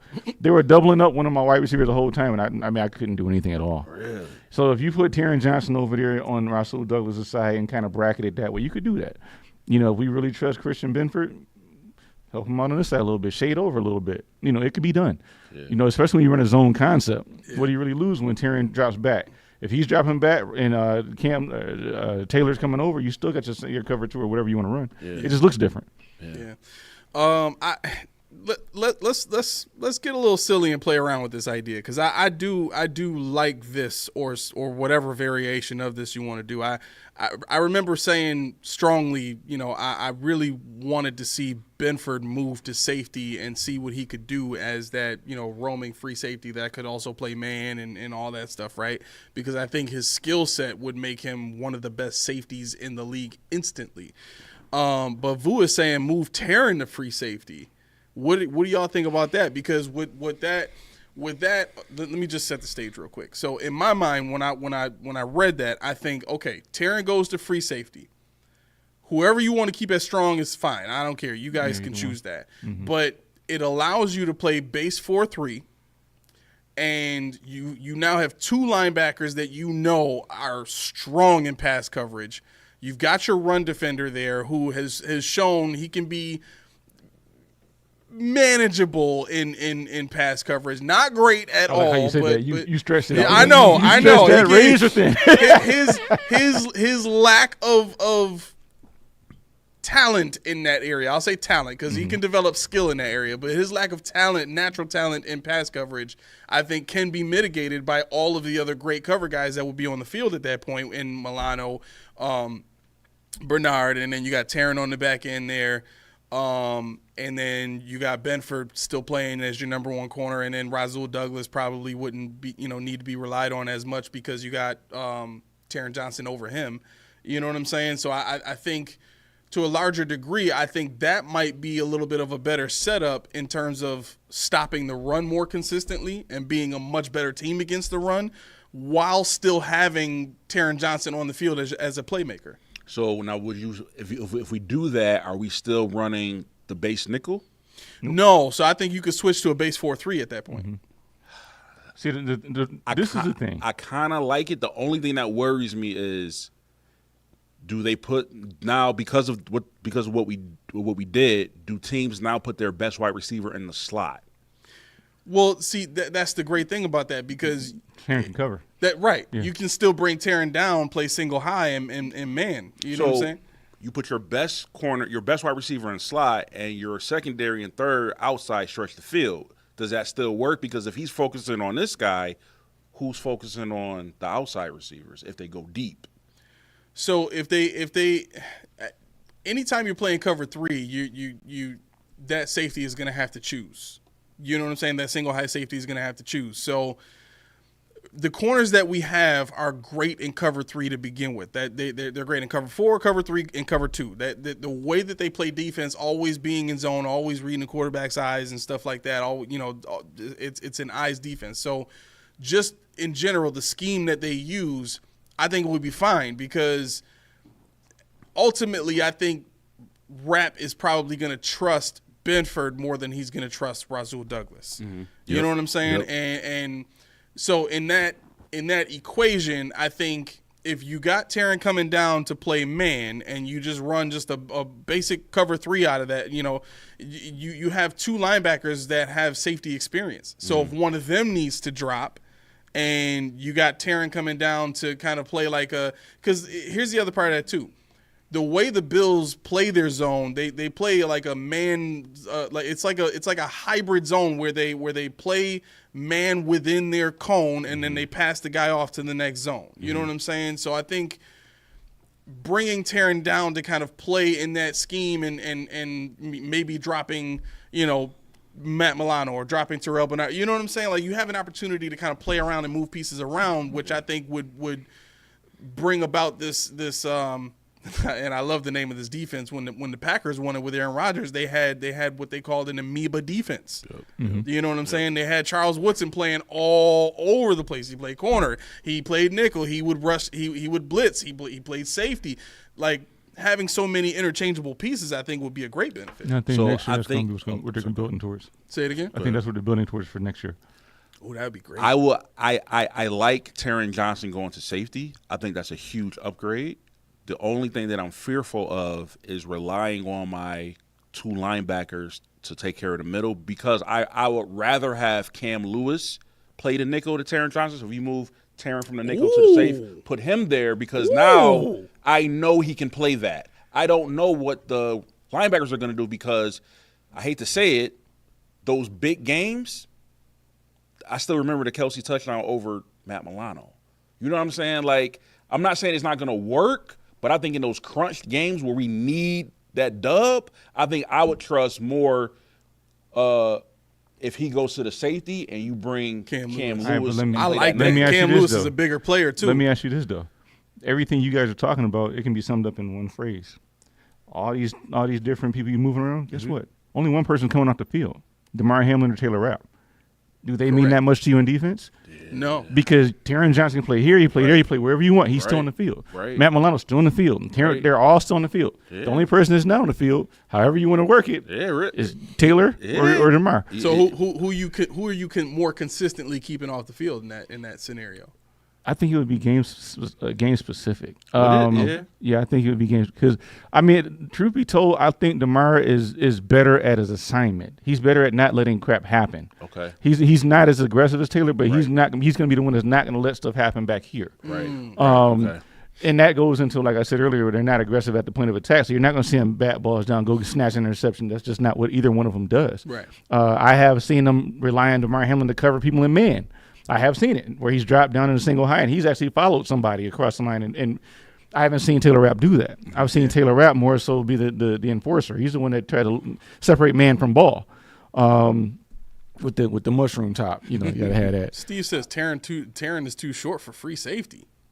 He ain't never heard of Bob Sanders. No. Right. Terrence's what, 5'10", 5'11"? Yeah, he's not. He actually looks small, but he's not that short. Hold on. Taron Johnson height. He's 5'11". Oh yeah, that's same size as Ed Reed. That's what I'm saying. He's That's 5'11", Ed Reed, 192. Yeah, we'll just say he's 6 feet, 192. I mean, that's good. Now, if you want somebody like A1 with James Williams or I wanted Cam Kinson 6'1", 6'4", or whatever. Oh man, 6'5", 220, boy. Let's go. Or what's the guy he said from USC? Not the Bills. Taylor Mays. Remember him? Taylor Mays. That was my guy. Now, man, we talking about this. I kind of like this, bro.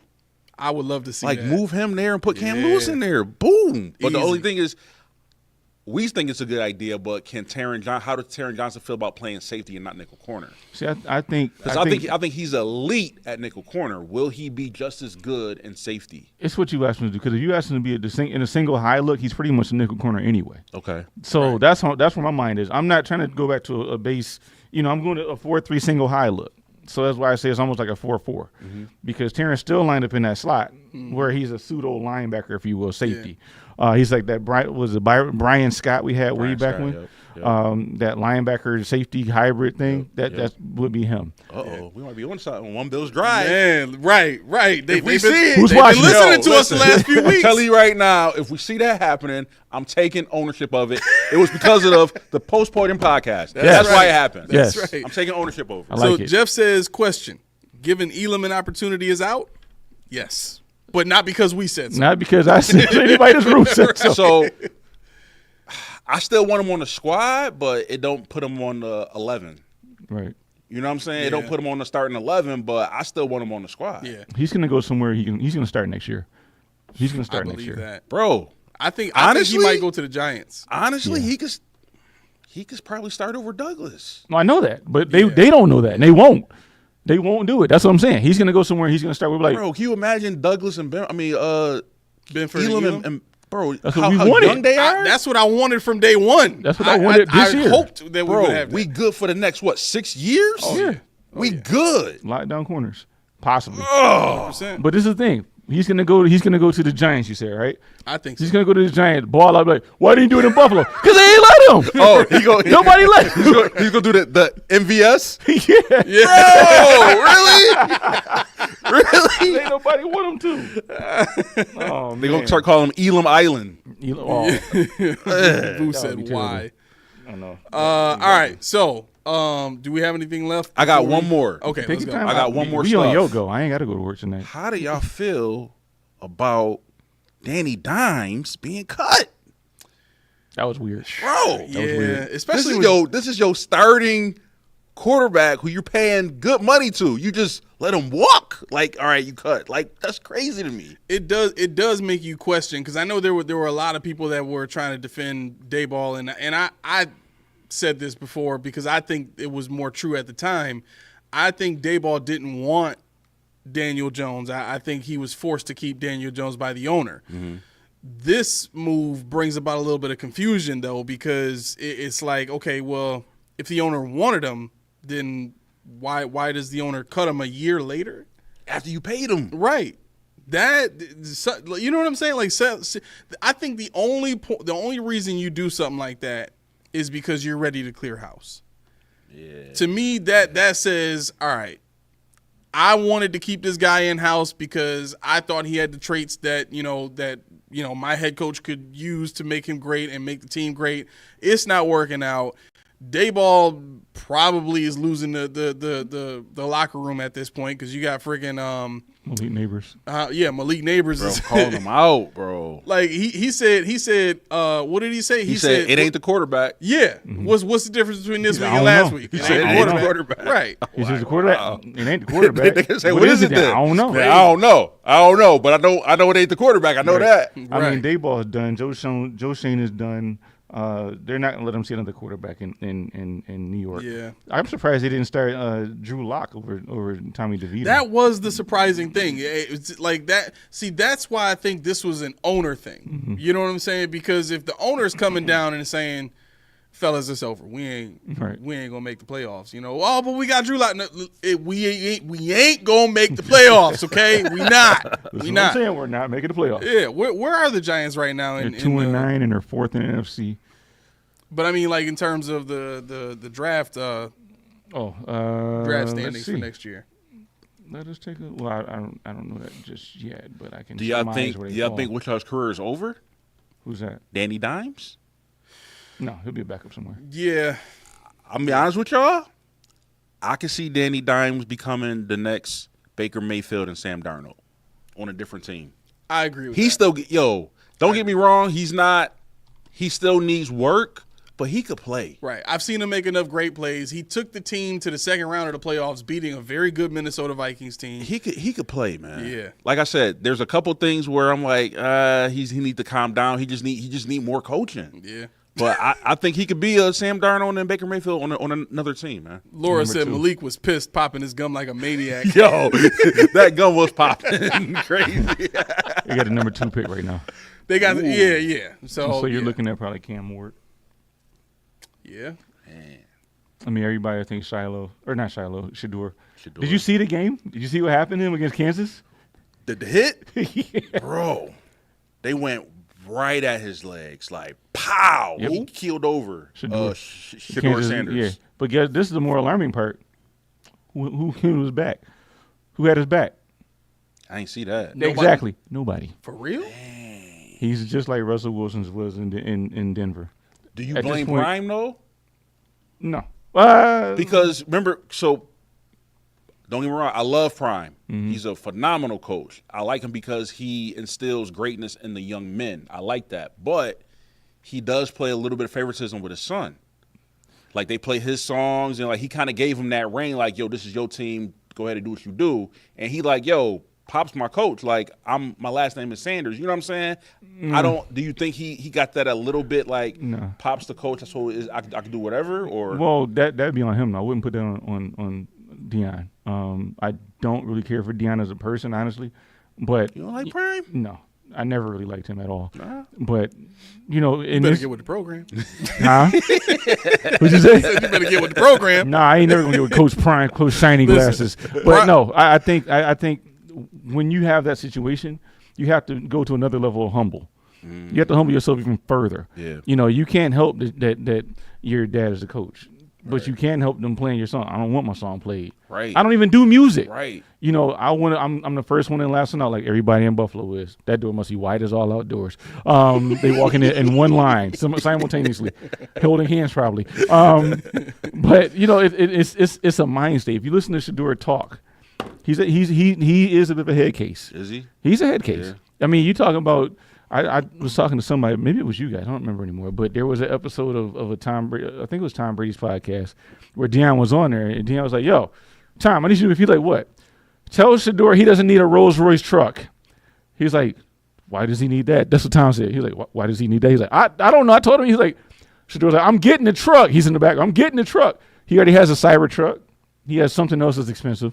That's why I'm like, not directly, but is it because his dad is Deion Sanders? Well, where's Shiloh? Shiloh's a good player. Shiloh, you don't hear nothing. He's just over there dirty hitting people. Yeah, but Shador's the oldest, right? No, Shiloh is. But Yeah, Shador's the quarterback. Yeah. Yeah. You know what I'm saying?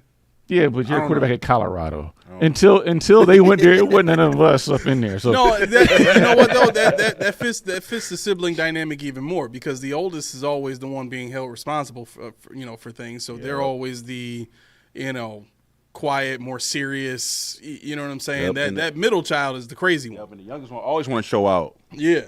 Yeah. you safe. Yeah. So yeah. Sal says Jones through the waiver wire, Raiders and Brady. So he went to the Raiders? No, that's what they're speculating. He's going because O'Connell broke his collarbone. Oh, that's right. Yeah. Yeah. Would you take Daniel Jones as our backup? Yes. Heck yeah. Really? Give me Danny I don't know Dimes. if I would. Yo, let him play under Josh? What? I don't. But that, Come that's not Josh's. I prefer job Daniel Jones over Trubisky any day. I don't know. That's just me. What they need is famous Jameis. Famous Jameis. Yes. Yo, Another game from Yo. Famous Jameis. I ain't gonna lie. He's growing on you. Yo, Key, he's entertaining. I know he is. Don't get me. I watch a lot of football. Like I watch games, but I purposely watch the Browns because of Winston.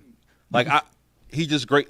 Yo, he was sitting there. Well, somebody could go offside. He's like, yo, Damn. and then he's like, man, yeah, this is my first game in the snow. Thank you, Jesus. That energy is, bro. You can't help it. I love seeing can't that. help it. Man. He got me locked in, bro. Like I'm watching the Browns. And everybody talks about his past, which yes, he was an idiot in college. But what has he done since then? Bro, he's entertaining. He's bro. entertaining. He's entertaining. From his IG reels and him doing drills wrong to him Yeah. talking about Laura's- logos that don't exist. Go ahead. Laura says Jameis is a national treasure. He is. Protect that man at all costs. One of the shows I was watching, they said, what if we can make Jameis Winston the all-time quarterback?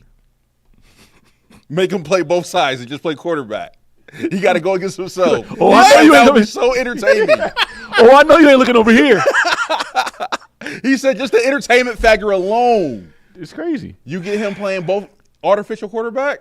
You know who on the same team? Jameis Winston and Williams from New Orleans? Is it Jamal Williams? oh. Those two together, that'd be A's best friend if Jamal came to Buffalo.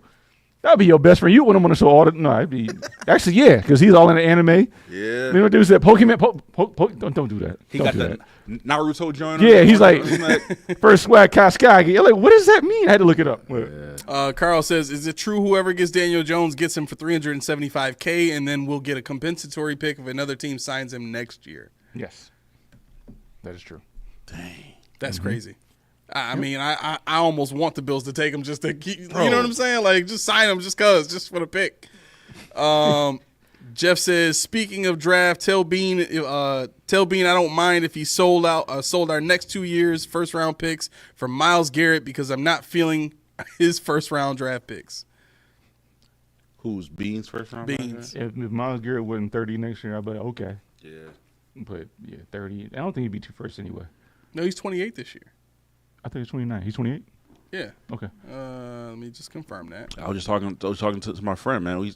We said hands down TJ Watt and Myles Garrett Yeah, is he's the best 28. two best defensive players in the NFL, man. Them boys is crazy. Well, Myles Garrett. Oh, but December 29th, he'll be 29. Okay, so Yeah. I knew it was. Oh, see so- on so Pro Football end of the Focus, year, it showed on Pro Football Reference, it shows you the actual days. So Oh, okay. it was close, yeah. Gotcha, but gotcha. at any rate, no, I Myles Garrett. We talked about that. Myles Garrett, I was all over that, but I don't think you would have to do two first for that.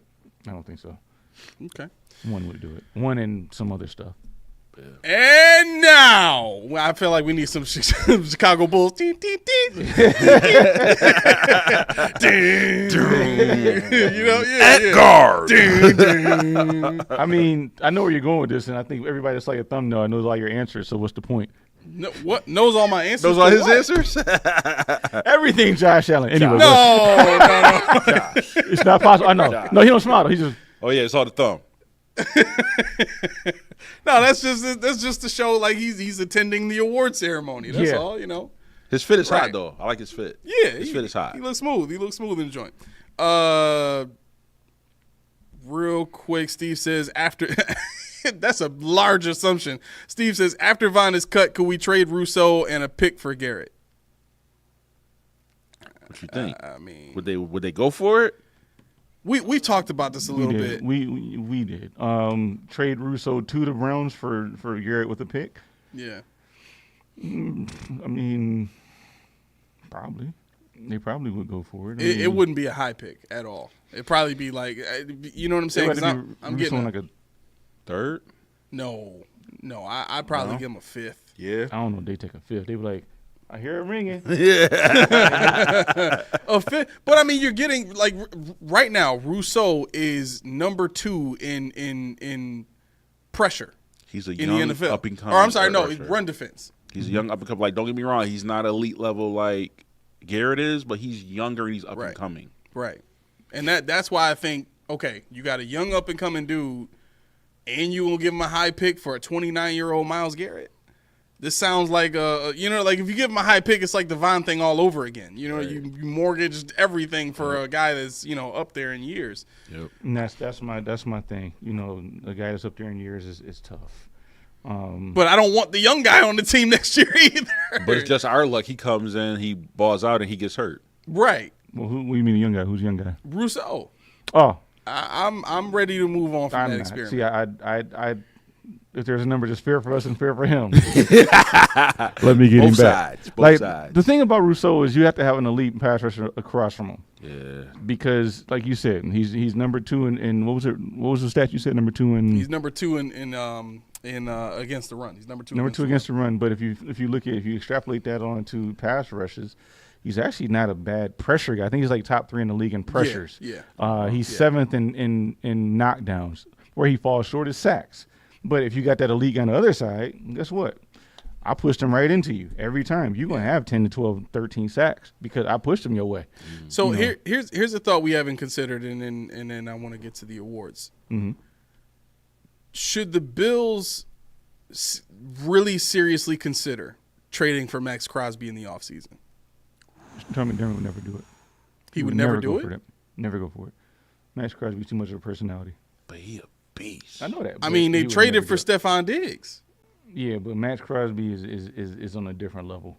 He's on a much different level than Stephon Diggs. My other question is what would the money look like?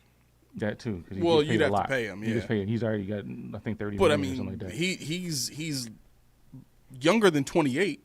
I think he's 27, maybe.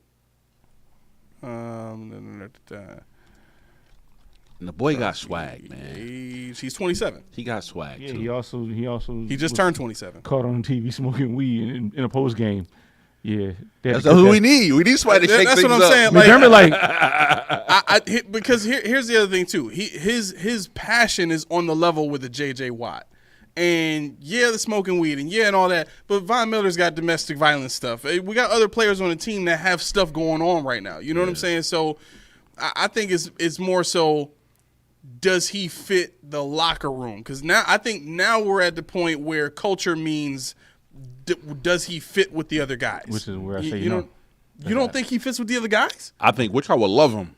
Who? Deion Dawkins. Yes! They'll be best friends. 100%. The snowman in him? I'm just looking at him and Connor McGovern would love him. Why you say that? Because have you seen the interviews of that dude? He's kind of dry. He dry. He's kind McGovern? of dry. Yeah. I mean, he's goofy, but he's not. I think Max Crosby is the kind of dude that would come in and be like, all right, what's up? I ain't gonna say it. Sorry. just just announce himself and not assimilate. Like you're gonna assimilate to me, not the other way around. Von Miller's in there singing country music, getting the guys riled up and all. But he's got stuff off the field, but these guys in the locker room do stuff together, and I don't know how many guys in the locker room he would be like, let's get together, let's do this thing.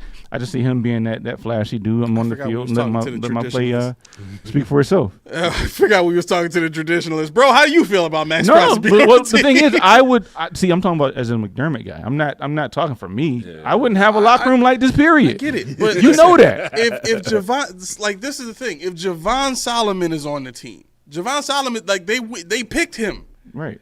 Like, he didn't come in with his squeaky clean background. You know what I'm saying? And I mean, he's not the choir boy that Sean would draft. So I guess all I'm saying is I think we're at a point now where everything isn't about what Sean wants anymore.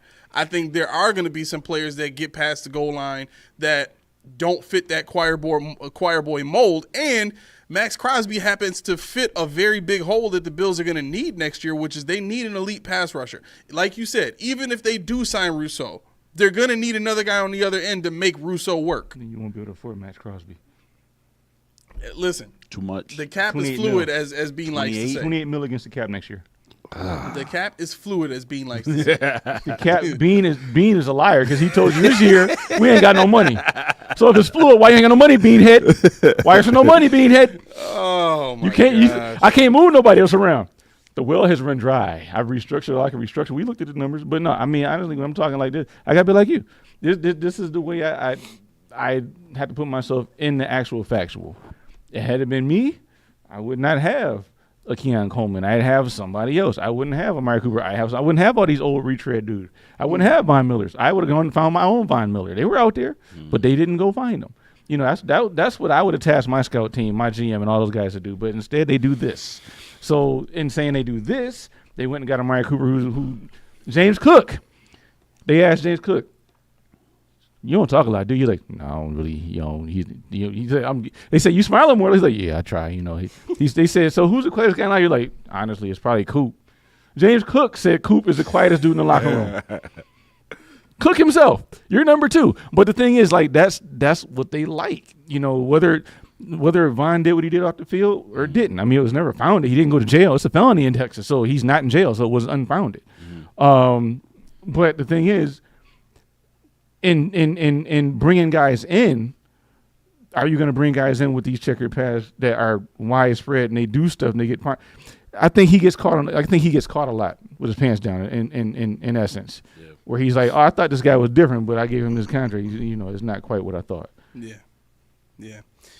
All right. We have addressed all the comments we're going to address. Dang, somebody said something off the wall? No. I just mean we are cutting everybody off now. We really need, because we got 20 minutes left. We got to get to these awards. Mac, you can't go 15 fast? I can go a little bit. See, we gonna make this work. And no, we're not reading. This is not the end of all the comments because this is the interactive part of the show. Awards. Now we're gonna get the one out of the way that I don't even need to bother with. What? MVP. Everybody's gonna say the same thing. It's easy. Go ahead. The MVP. Team MVP so far. This is just Bills, not NFL. Just right? Bills. What? No, I'm just fine. I was like, I'm gonna put myself in the eye. I said, it's like, it's got to be JA-17, baby. It's got to be. Yeah. I mean, it's going to be Josh. On the strength of, and this is where I really feel it. Josh, on the strength of your team is 9-2. Your team is the number 2 team in the AFC, and you're pushing forward. Your power ranking says so. The captain of the team just got to be. If anybody has anything different, I would love to hear it, and I will not argue, but I just couldn't do it. Who is your offensive player of the year? Offensive player of the year.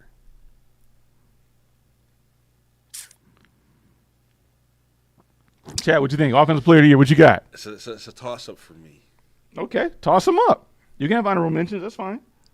I will really have to delve into the stats, but off the rip, what's coming to my mind is Khalil Shakir and Hembo.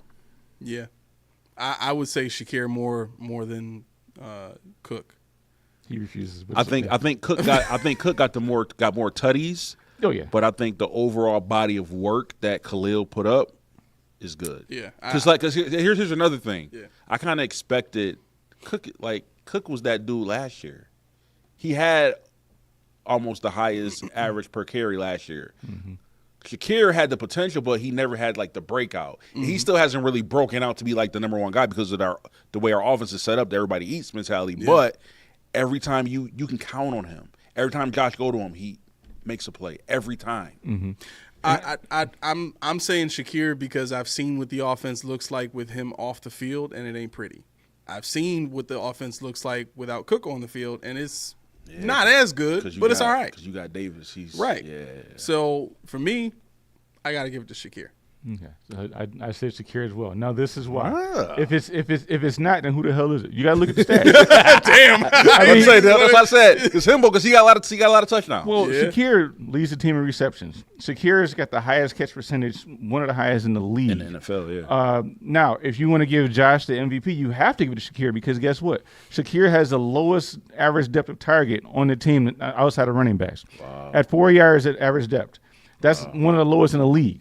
On top of that, he's also, I think, number one in yak yardage in the league. He's a yak king. So you put the fact that he out of his 599 yards, he has 420 something yards of yak yardage. Dang. And if you take Josh's 2,500 yards of passing, subtract that 600, what's he left with? Dang. 1,900 yards in 12 games. So just because of that, you have to push Shakir. I mean, it has to be for me. Yeah. OLI says, "Hey, what does the title mean?" So the title of this episode is "Who will win Best Kicker?"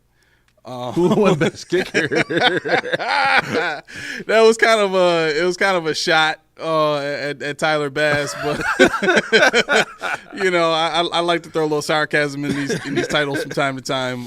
But I mean, I don't know if you want to. Are you planning on getting to that? Or? Kicker? No, I'm not getting a kicker. Well, then I'll bring it up. Then I'll add to that. So when I'm talking about kicker, I also mean punter. But I wanted to pose this question too when it came to this because obviously we know it's not going to be Tyler Bass. Are punters classified as kickers or are they only classified as punters? Like when you say kickers, do you mean both only or do punters. you mean only kickers? Only punters. So punters, but isn't a punt a kick? It is. No, I had this talk with my uncle when I was little. It made my head explode. Punt, the kick, no, it's not the same. But the actual physical thing, yes. If you're a layman, yes, it's a kick. But in football, no, a punt is not a kick. Now, would this change it? If your punter is your kickoff guy. So let's say your kicker only kicks extra points and field goals, and your punter punts and does kickoffs. Does that qualify or no? He still be the punter. Yeah, I mean, I think a kick is determined by it has to come off the ground. Right. So it has to come off the ground or a tee. So punters don't kick off the ground. Therefore, if you look at the Lou Groza, both of them are not qualified for that. So yeah, that's the difference in that. But okay, I'm about to change all of that. According to what I'm seeing right now, a punt is a football play. This is the definition of a punt in American football. A punt is a football play. So the word punt it's the name of a football play. It's not the actual action of kicking the ball, right? So by this definition, a punt is a kick. It's called a punt because that's the classification of the type of play it is. So a punt is a football play where a player kicks the ball after dropping it from their hands, usually on a fourth down. So if I'm dropping the ball from my hands and kicking it, it's classified as a punt. If I'm a kicker, I'm kicking the ball from the ground. But they're both kicks. Yep. So shouldn't you classify a punter as a kicker? No. You know what? A punt. Okay, this is if he wants to get technical, watch this. Let's go. A punt is not a kick in football because it's a special teams play. Unlike a kick, a punt is not an offensive play, but rather a way for the team to punt the ball to the other team when they cannot get a first down to score a touchdown on the first 3 drives. Ha! Take that. What? Uncrumple. Put the camera on your pops. Hold on. A punt is not a kick in football because it is a special teams play? Who does a kicker play with? He plays on special teams. He's a scorer. He plays on special teams. What does it say? Who else is on What the does it say? field when a kicker comes out onto the field? The punter. What? Exactly. No, he's not. They It's a both. quarterback. No. It's a punter. Oftentimes, Sometimes, yeah. right. The punter will come out and hold the ball But too. what does he do? Huh? What does he do? He holds the ball. He ain't doing nothing. It's the same thing. No, it ain't. The punter is holding the ball and lets it go when it gets kicked, right? If the punter is holding the ball for a field goal kicker, he's holding the ball, and what does he do? He lets it go as soon as the ball gets kicked. He ain't letting it Same go. thing as He a punt. It's it just just the ball disappeared. is on the ground. Nope, it disappeared. He You know holds what? it, Where the chat disappeared. at? Where do y'all stand on this? This about to become a heavy debate. This is incredible. Scoring creates the difference? I don't know about that. It's a special teams play. If the other team scores on a punt return, then that's still scoring play. It's not an offensive play. That's the caveat. You mad? I'm very upset because a kickoff is not a scoring play. Yeah. A kickoff is a special teams play, but the kicker kicks off. Yeah, but it's the kicker kicks off, but it's just like I told you before. What I determined and what I understood it to be was the ball has to leave the ground. That's what I got a while ago. Seriously, it has to leave. It has to be kicked from the ground. That's the rule I got. Technically, we don't call quarterbacks throwers. Right.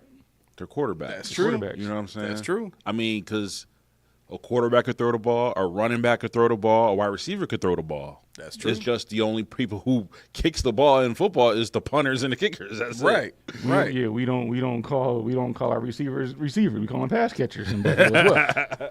I would submit that the only reason a punter is called a punter is so that they know that he's not The kicker. the kicker. You know what I'm saying? It's the But why only is he not reason. the kicker, Wait, though? who is that guy over there? Oh, that's the guy that kicks the ball.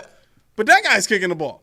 No, it's different. In the history of football, it had to be at least one. They did both. They had to where they had one guy who Yeah. was the punter and the kicker. Yeah, I think it was. Let's was find it out. Blanda? Let's find out. Blanda? Or was it? Yeah, I want to say. Now, if This is going way Now, back, if though. I'm that guy, I want to be the highest paid kicker in the NFL. I want the punter salary and the kicker salary because I'm that dude. I'm him. essentially taking off a whole 53 roster spot away from you because you don't need to fill it because I'm doing both. Blanda was a quarterback and place kicker. So Oh, he was a quarterback too. Yeah. Yeah, he was a quarterback and place kicker. Now I know there's So it's two different never skills. happened in the NFL. There's two different skills because believe it or not, even though you're kicking it, is way different skill sets kicking it off the tee and then you actually place kicking it. Like Way that's different. two different things, two different skills. So I know it's a difference, but man, if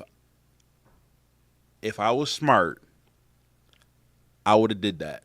What? I would have learned how to punt and kick. And I'm like, yo, I could fill both roles with one player. I could do both. They're like, what? Sign here.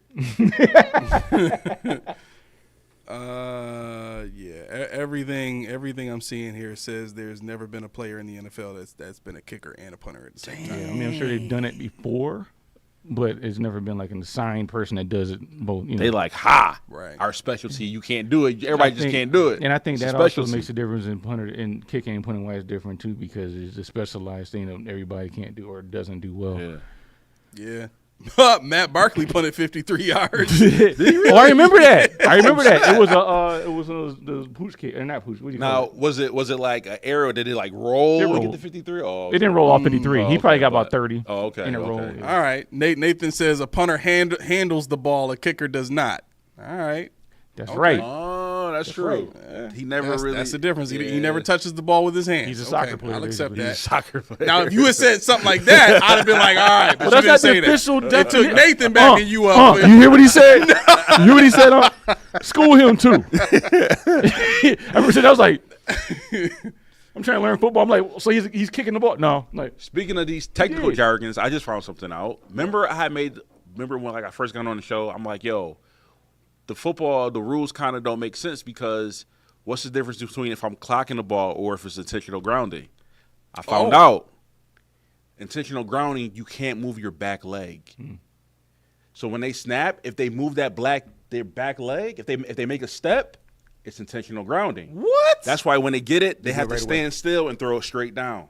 Wow. I did not know that because so technically, what's the difference between Yeah. spiking the ball and intentional I grounding? never knew that. I never knew that. Yeah, Steve says Danny White of Dallas was a punter and a QB. There's a few people that were punters and QBs, punters and linebackers. Dang. Yeah, Norm Van Brocklin was a punter and a linebacker, I think. Norm Van Brocklin had didn't he have No, a quarterback. He was a 700 yards passing in a game? Doesn't he own the record for Matter of fact, yardage in I the might game? train one of my sons to be a kicker and a punter. Oh, Tie snap. you up? Let's Look, go. you look worried. You Why up? you look worried, bro? Let's go. You don't have to worry about it. If you punt, you be okay. You won't get hit. You just kick. and you can play till you 50. And I've seen you play. You more athletic than you think. Listen, Rich is back. McDermott for president. It's like he's setting an alarm. Boo, for say the something now. show. Say something now, Boo. Say something right now. Right, Boo. We need to know you're different from Rich. Say something right now, or we're automatically assuming from here on out till the end of time that you and Rich are the same person. Send a picture with a spoon on your nose. No, All right, what other awards we got? oh, I got a couple. So we did Offensive Player of the Year. Khalil Shakir on the board. Josh Allen, obviously unanimous. Defensive Player of the Year.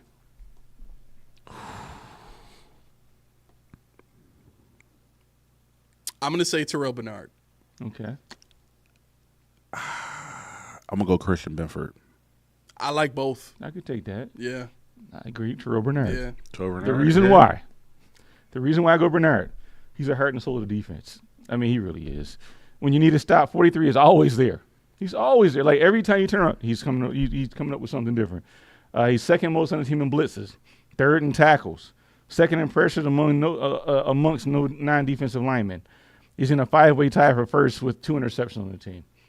Now, what I wanted you guys to also think about was do I have it here? Because I don't know if I want to say if I don't. Yeah. So the interception that he came up with in the Sunday game, it just doesn't happen with Mahomes. Mahomes has only been intercepted in that regard 1, 2, 3, 4, 5, 6, 7, 8, 9, 10 times on the final drive. 10 times. Dang. So for him to come out of the woodwork and just snatch the victory from the jaws of defeat, it's a remarkable thing. I mean, I can't thank him enough for that play. Maybe I'm a homer, but I'm not. But that was insane. And it wasn't just it popped in his hands. He was went an and got it. athletic play. Like he stretched out to get that. Mm-hmm. All right. Jeff says Bernard hands down. FCQ77. Welcome to the chat. He says Taron Johnson all day. Okay. It is a little bit of a difference when Taron is not playing. Yeah. Reason why I picked Benford because I think at the end of the day when it goes to positions, he's probably rated highest for his position on the team. Yeah, I agree with 100%. Bless you. Carl says Bernard knew Mahomes was going to Kelsey and he waited and then jumped the route for the INT. Well, I mean, everybody knows that, but how many people stopped it? That's true. That's very true. Everybody. I mean, that's like when it deals with Steph Curry. Yep. We know he's going to shoot. It's going in, but I can't stop it. It's annoying. This third down, who's he going to? He's going to Kelsey. We know. Well, it's going to happen because we can't stop it. We don't know where he's standing. Steve's trying to incite another debate over here. He says, who's the bigger McDermott hater, me or Aramis? Outside looking in says, Steve, it's a tie with y'all. I'm with Rich right now. Yeah.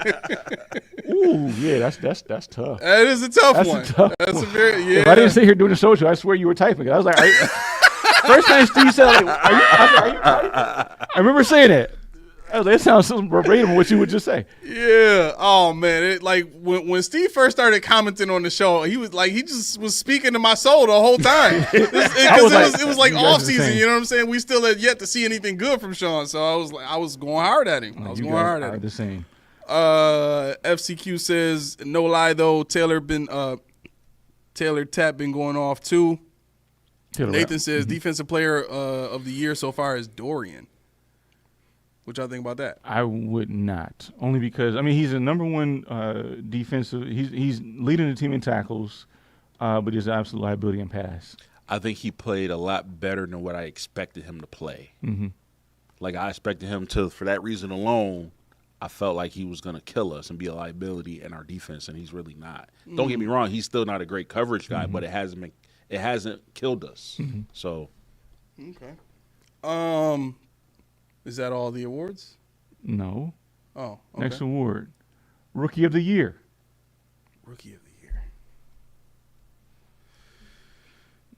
Keon Coleman, Cole Bishop, Dwayne I forget his name. To me, it's got to be between Coleman and Ray Davis. Okay. I think it's got to be Ray Davis. He's been the more consistent performer. He's had 3 big games to Coleman's 2. Dwayne Carter. No. I was going to say that too. I was going to say before I thought about Ray Davis, it was going to be between Coleman and Dwayne Carter. Just Honestly, go ahead. I'm sorry. I was going to say just because Dwayne Carter is such a strong, like, I don't think anybody thought of him as a great run defender coming in. And to see the performances that he put up against the run and his understanding of the defense this early on, it spoke to what they saw in him when they said they saw those Kyle Williams-esque type qualities in the way that he knows the game and studies the game and all that kind of stuff. Well, yeah, he was known as a run stuffer coming in. That was his claim to fame because he played nose tackle and a lot of run. He didn't have a lot of sacks. I think he had like 5.5 sacks was his best season. He's not a good pass rusher at all. That was the thing coming out. But I think for him getting on the field when you had Daquan Jones, you had Ed Oliver, and then whoever else they brought in, I thought he was going to be buried under the floor of the defense. But that's not my answer. I'm just going in on Dwayne Carter for a second, but my answer is Ray Davis as well. Okay. Over Coleman? All right. Yeah. The reason why I say Ray Davis because something bad is about to happen. We've been agreeing too no. much. This Well, is not it how actually this- might. I don't foresee it. I don't see anything egregious happening, but it might. I'd say it in here. I'm going to go off the grid here because most would probably say Keon. I'm going to go with Ray Davis. His dual threat performance against the Jets cemented him as the number 2 in my mind. He was iron sharp as iron. As you see James's game. That rock'em sock'em robot that he's become now. I'm gonna go around you. I'm not worried about going through you because I'll do that too. Yeah. It's now James Cook, and that's no stranger that Ray Davis is now on the team. He's not the best pass blocker on the team by any means in the running back room. He's probably the worst, honestly. If people say he's the best, he's not. Ty Johnson is, and James Cook has actually been really good. But he actually does not have a problem getting his nose in there and handling some business when he can. So the reason why I put them both, I was thinking about both, but I would slightly give the nod to Coleman. One, because, I love receivers. Y'all know. Yes, sir. However, to me, I think our most explosive receiver is Coleman. I think he's the most explosive. Shakir is the most trustworthy and most dependable, but I think if you look at the plays, Coleman's our most explosive. Yeah, it's like all of Coleman's plays are all explosive. And not to say that, they're all been deep. No, he's taken it and he's run them. You know what I'm saying? Like he has that explosion power. So to me, and of course, people love to see the big plays, the big money plays, the explosion plays. But I think he was better than advertised because a lot of people had their gripes about him coming in, like, oh, we got Coleman, we should have got Worthy or this guy or this guy. I think he proved a lot of people wrong that he is going to be a great receiver in this league. So because of his expectations and the fact that he's already an explosive player, I would give the nod to Coleman, but Ray Davis has been playing good. Only reason why I would say not Davis is because if Davis is off the field, you got Cook and Johnson, you don't really lose nothing because them boys are still good. Yeah. You take Coleman off the field, you're going to lose something. It's not going to be as big as, you know what I'm saying, but. You know what's funny about what most people don't know, and I don't know if Whittle's still watching, but I know he knows, and a couple of guys in the chat as well. Khalil Shakir was that kind of player. He was that high point guy. He was in college. He was a high point guy. Like his thing was anywhere he was like Sean Kimball. Anywhere you throw it around him, he's gonna catch it. He's gonna go up over people. He's gonna go up through people, go up around people, and he's gonna come down with the ball and take it to the house. So it's funny that he adapted this role that he has. It's like more of a boring role. Mm-hmm. You know, when you look at what he's doing versus what he can do. If you watch his Boise tape, you be like, where's that guy? We don't have that, you know. But he's giving Josh what Josh needs, that safety blanket. And I think if they needed him to do what Keon's doing, he could do it. Yeah. So I will. I mean, I understand it either way. I'm not over here to pile on anybody. But the next least valuable player of the year. Least valuable player. Yeah. Overall player. Yeah. MBS. Does he got to be on the team? Wait, yeah, we gotta ask that. I'll take it. That's fine. I'll take it. You take it? He's at least MBS. I mean, that's easy. He ain't even on the team no more. That's how unvaluable he was. Proof. Who else? Who you got? I was gonna say which call, but he's been doing good the last couple games. I was gonna say Curtis Samuel because he has not been doing nothing. You know what I mean? I would say. I mean, if I had to fall on an answer, I would say Mitch Trubisky. You're not needed. That's right. We don't need you, bro. isn't it? There's nothing you do right now that we need. I literally could come out and kneel the ball down. I don't know. Where's Shane Buechele? Come on out here, bro. Hey, I don't know. He needs some kneel down time in the real Ferguson game can get the setting. Pro Bowl. You got to get a Pro Bowl kneeler too. It's got to be a Pro Bowl kneeler. I think Trubisky's in the running. Wait, does he hold the kicks? No, that's Stan Martin. Oh, that's Stan Martin. Yeah, Okay, Stan Martin. okay. Yeah. I'd say if he's our holder, my bad. I feel good about this answer. Yeah. Okay. We got a bunch of comments here real quick. Dang, on least valuable? Oh, okay. No, not on that. Let's see. Steve says Aramis loves the wrong Steve.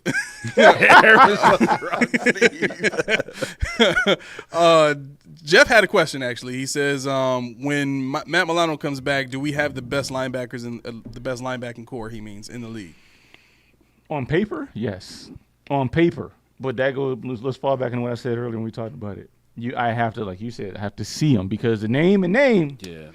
We can pick it up last year. Yeah. I think they're up there, but when I see the best right now, I got to go with the Steelers. I got to go with Queen and Watt. Oh yeah, White is a linebacker. That's right. They defense is mean, bro. Yeah. Queen and Watt. Yeah. Yeah, I mean, the dude you got, Zach Bond and who's the other linebacker in Philly? Like them boys balling too. Kobe Dean and Yeah, them boys balling, man.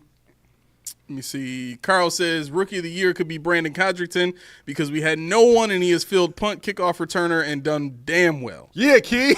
He like eggs, though. Codrington in the house, baby.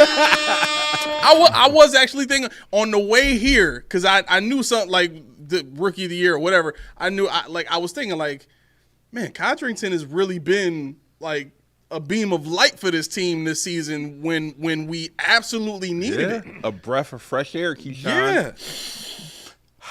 Nah. No, sir. No. All right. Steve says explosive. Cooper's still on the team, right? Explosive. That dude caught from behind that the dude that caught what? Let's sound it out. Where we at? No, I'm not gonna sound it out. He says explosive. The dude that caught from behind that's Coleman. Oh, that Coleman. Yeah, but see, with Cooper, his thing is beating man coverage. He's not a speedster that's just gonna make 70-yard catches all day long. He can get behind guys, but it's not. Like Coleman's explosiveness has to do with his ability to make plays with players draped all over him. Yeah. Or, players going to tackle him and him being able to shake them off and then get extra yardage. Like I think it has more to do with the EPA of the plays that Cooper makes, the expected points after. You know what I'm saying? Or like that whole metric there when you're talking about what Coleman's expected to do with the catches he gets versus what Cooper's expected to do. Does Coleman has the longest receiving play on the Bills? Yes, right now he has to. Yeah, I think no. Ray Davis. Didn't Ray Davis is longer? I thought he had a 70. Did he have a 70? What was Ray's? No, his catch was 50. I thought it was. Didn't Coleman have a 70? Yeah, Coleman. That's when he shook the dude off and ran it all. Yeah, that was a 70. Okay. Yeah. And what does he run? What's his 40 time? 4.6. That's why he's the most explosive. Why? Because everybody's he's different Singletary speed? Because he's a slower guy. He got the longest catch on the Bills team. Stamp it. Pure explosion. Yeah. Oh my God! Here we go with this now. Carl agrees with me. Mr. Trubisky is least valuable. Yes. Man, watch Team is growing. My team is growing. Man, what? The team of haters and mean and haters. Man, watch out. He got the acolytes. Right. I see. Thomas, you came at the right time, man. Don't worry about rewinding the show. Let's see. Oh yeah, Steve Lynn says Bass is the least valuable player. I mean, with the performances he's been putting up. Man, you want to talk about kicker though? Imagine being the Commanders kicker right now. Oh. Like They had the overtime locked, bro. I can't believe they lost. Dude, imagine being that dude, yo. Like that's a Tyler Bass divisional round miss type of kick. man. That's how bad that is. Dude, when I saw that, I'm like, uh-oh. I'm like, y'all gonna give Jaden Daniels some more time? Bro, first play, I'm like, oh, he gone. I'm like, oh, they're overtime. And he missed the extra point, bro. Wow. That's tough. But you know what? There's a lot of kickers missing. Would you say it again? There's a lot of kickers missing, Justin man. Tucker ain't the same. Evan McPherson definitely ain't the same. When Evan McPherson first came in the league, he could miss. Even the Cowboys kicker, Aubrey. Yeah, he's been starting to miss now, Like, right. what's going on with these kickers, man? Yep. They used to be like locked. Like it's not, they're Yep. not missing. Young Way Cool in Atlanta, he used to be great. He ain't the same no more. These dudes missing, man. Yeah, I don't know what it is. It's something in the water this season. Okay, so to go back to Brandon Codrington while you guys were talking. BC. You can't hate on him. He's I'm the hating man. on him. He gonna find a way. He gonna find a way. Kit returns. His yards per return is 26 in the league. That's high. That's not high at all. Laura, I need you to put Young and Ho together, and it's pronounced Young Way. And he's Just so you know. 14th in punt returns. Okay. Ray Davis it is. Or Keon Coleman. Now who's the hater? Okay. Oh, I never said I wasn't. I'm always asking you sure there's no sodium in this episode. That's me. That's me that asked that. All right. So what was it? Least valuable? I had DeMar Hamlin. You thought somebody was gonna say it. No, I didn't. I said Rasul Douglas. I said Rasul Douglas to me. Rasul Douglas to me because he often looks lost out there. He does. Only Taryn and Cam allow more yards per reception as cornerbacks. He's given up the most touchdowns on the team. He's tied with Dorian Williams for the highest QBR against. Dang. Tied with a linebacker for the highest QBR against. Making him look bad, Key. I'm sorry, he's making himself look bad. I want him to be good. I thought he was going to be nice after last year. I just because we talked about it. I was like, who is this dude? Tell me about it. And your description, it panned out last year. This year, it's a different dude. Yeah. I don't know what happened to him. Yeah. Nathan says, I'm disappointed in Deion's play. Not quite least valuable player worthy, though. Honorable mention. Yeah, honorable mention for sure. FCQ says Elam least valuable player. There's a case to be made. There's a case to be made. I mean, the dude has been the least valuable player for his entire career here, pretty much. Yeah. I hate that, Mr. Irrelevant. But I think that's more so where Trubisky is, Mr. Irrelevant. Yeah. More so the least valuable because he ain't did nothing. You gotta suck. Now intrinsically we say he's not good, but he ain't did nothing to prove that he sucks. Right. So yeah, I'll give him Mr. Irrelevant. I can agree with that, but I'm glad with that because you don't want your starting quarterback to miss games. Gentlemen, I have an award that I would like to add to the show. It's been a long time coming. It's been a very long time coming. Uh-oh. Ladies and gentlemen, the Dookie. Yo! Look at the third. We have a Dookie Juice Award. You got the little dude on there. You got spider webs all on it. You got the little dude with the little metal on his chest. You know what I'm saying? Got a little log in there with some Dookie Juice. Yo, Junie could not get far away from this thing. You couldn't get further away from this thing. Like we were sitting in the truck and he was staring at it like he was just like disgusted the whole entire time. I'm like Junie, just say you love it. Just say you love it, Junie. You were staring at it in the truck the whole time, like he was literally worried this was gonna spill on him. That's what he was, you know what I'm saying? I worked hard on this, Junie. I worked very hard to get this. You know how much accuracy it takes to get this in this jar? Your whole wife was disgusted by me. All right, so there it is. That's the Dookie Juice Award. So who is the most surprising player of the year for you guys? You just gonna skip right over the Dookie Juice Award? Oh, you had an award. It was more to this. Okay, that's an award. He didn't nominate the person yet. Right. Oh, right. I thought he was introducing the trophy. Okay. Well, we have the trophy. Do you want to leave this for last or? I think the least valuable player is the Dookie Juice Award, isn't it? No. No, the Dookie Juice Award got to be you suck. But then the least exactly. Okay. Yes. Because think about it, if you least valuable, I mean, you could just be on the bench and just not play. You're not contributing to the team. You could pretty much be that Mr. don't mean you suck. You're just not contributing to the team. Who's the award recipient? Who would you pick? Right. Who you giving it to? Rasul Douglas. That would be your. Yeah, but Dookie you Juice? picked him. You picked him for I least know. valuable. That's what it means to me. You're bad. Oh no, You're that's horrible. not Oh, okay. least. See, I would have did it I before I, wouldn't said have said that. least then. valuable then. All right. Well, then Rasul Douglas, yeah, he can get the Dookie Juice. And I agree with that. I'm serious. I definitely agree because he's played terrible this season. Yeah. I can't think of another player that is a consistent starter or has a consistent role on the team that just has not played well at all. Least I mean, value- okay, I got Deion you. Dawkins, but he's kind of got the excuse of having an ankle injury for the past 3 weeks. I got you. Casey Toole. That's No the least way. valuable player No, on the team. Two Hills made plays. Yeah, he been He's he been garbage. good. Yeah. About to say who I can't. Garbage trash. Who like man? I can't. This dude is liability. Get him off the field. I mean, in pass coverage is Dorian Williams. But he makes up for it with the tackles. Right. Agreed. Casey So Toole just does nothing. He makes tackles. He makes hits. He got tackles for losses. How many? 7. Name I'm them. just saying. 7. I didn't hear him say 7. I'm trying to think. There's nobody off rip that I can like, yo, this dude is terrible. Get him off the field. no, Laura, it's not apple juice in there.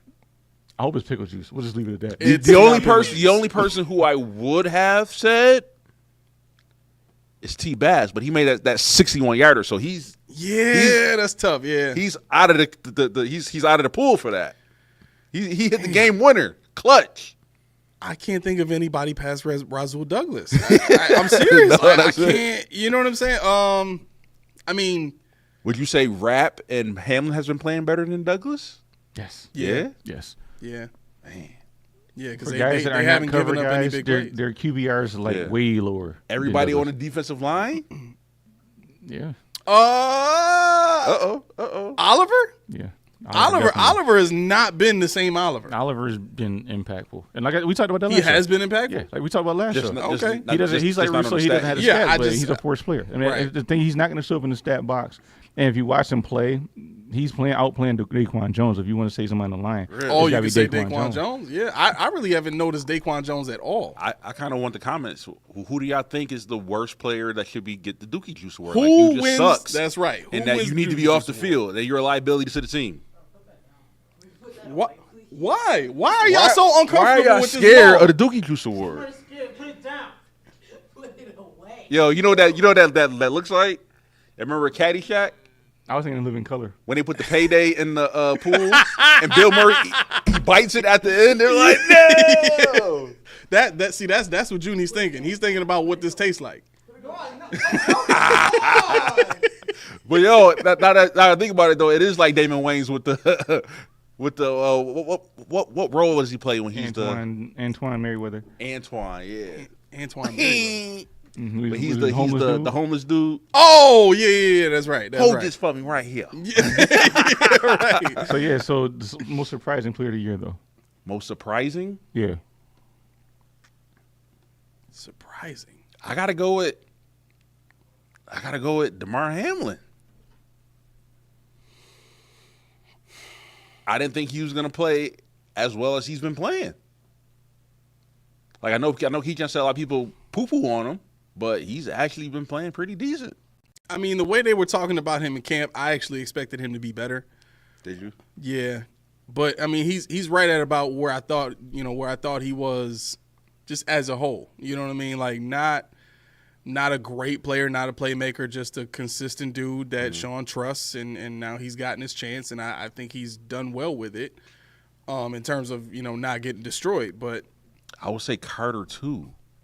Carter. what about Curtis because, Samuel? Because when he got drafted, he was like, "What is this dude on the team for? Like, why did we draft him? We didn't think he was going to do good, and he's actually been pretty good." Well, the thing about Carter, this is the caveat with Carter. Carter had it was one game he had a heck of a game.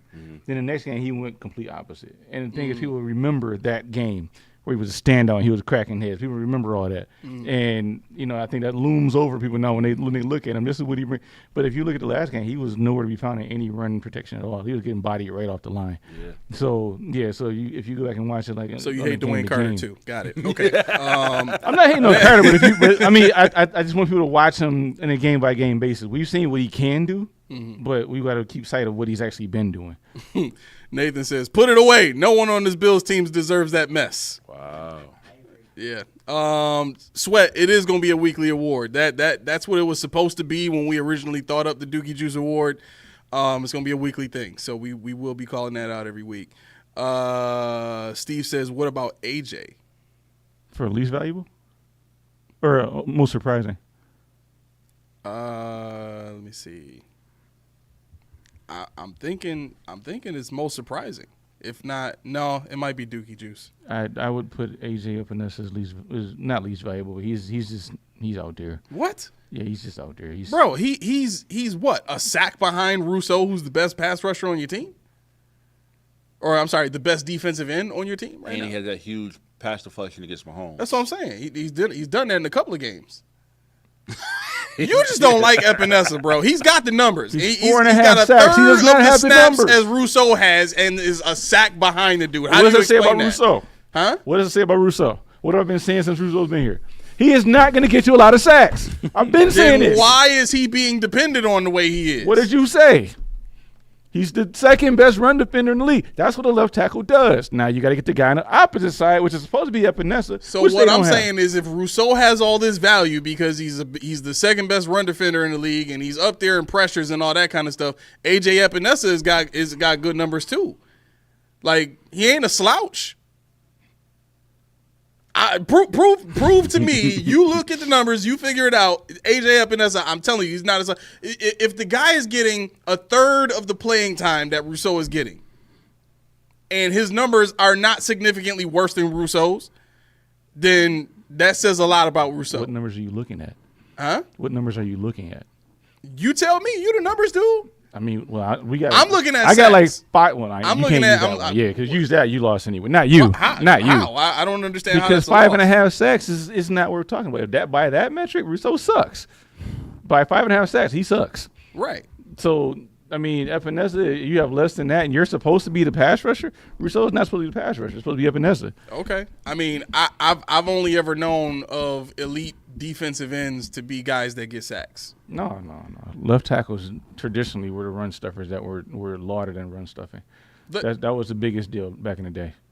Run stuffing, left tackle, right tackle was the sack guy. It's always been that way until the ambiguity of guys switching back and forth.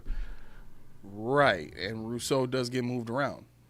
Right. This season, what I'm saying, especially. ambiguity. But what I'm saying is, as a left tackle, left end, he's a good left end. Now, if you put him as a right end, he's not. In terms of what they're supposed to do, not where they put him.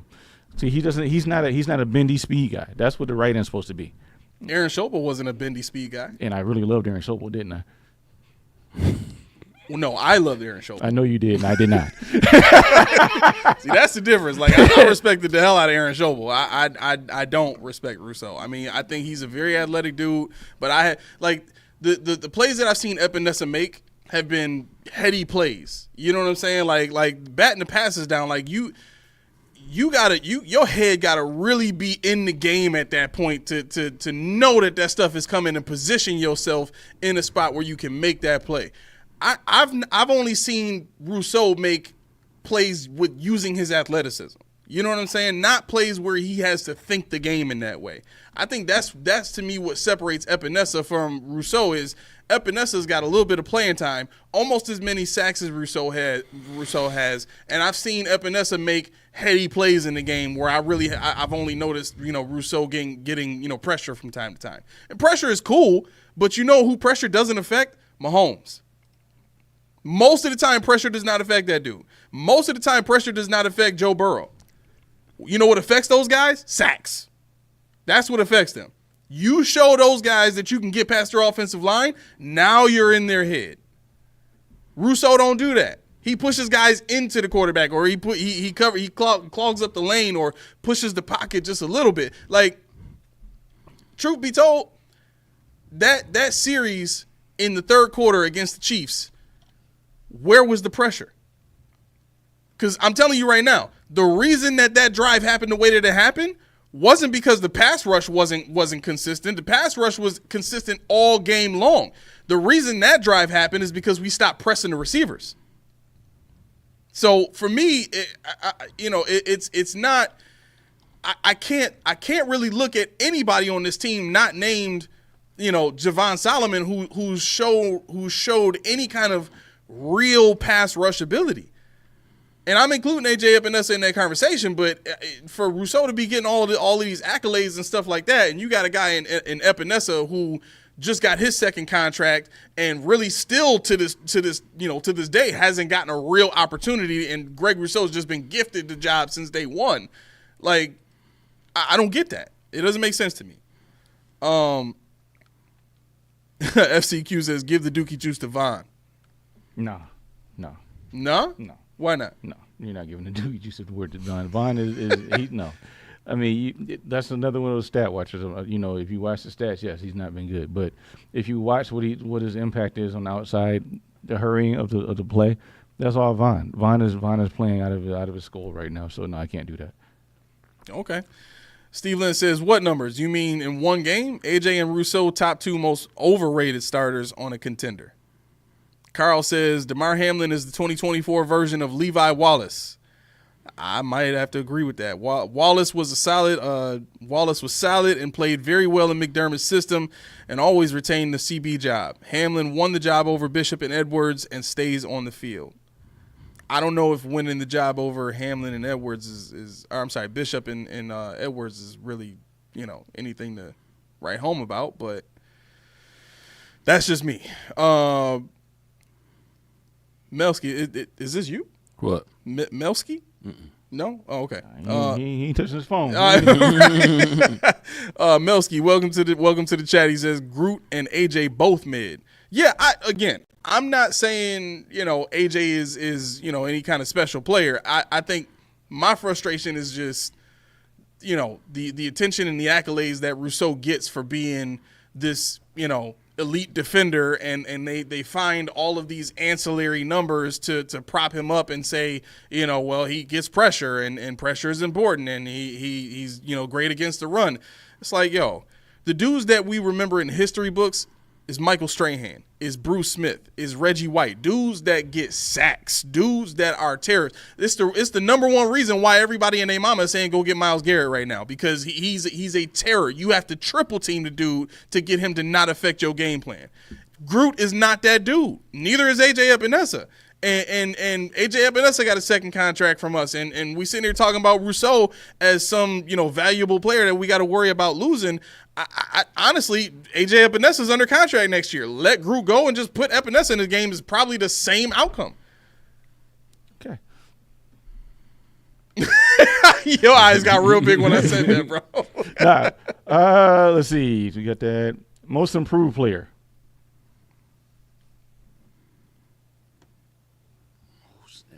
Improved. I say Cybo. I think his ability and his skill in pass protection really took a step up, especially watching him play against Chris Jones. I'm sorry, you handle that dude one-on-one, you stepped your game up. I'm gonna go with somebody I never thought I would say. Sam Martin? Nope. Mr. Trubisky? Nope.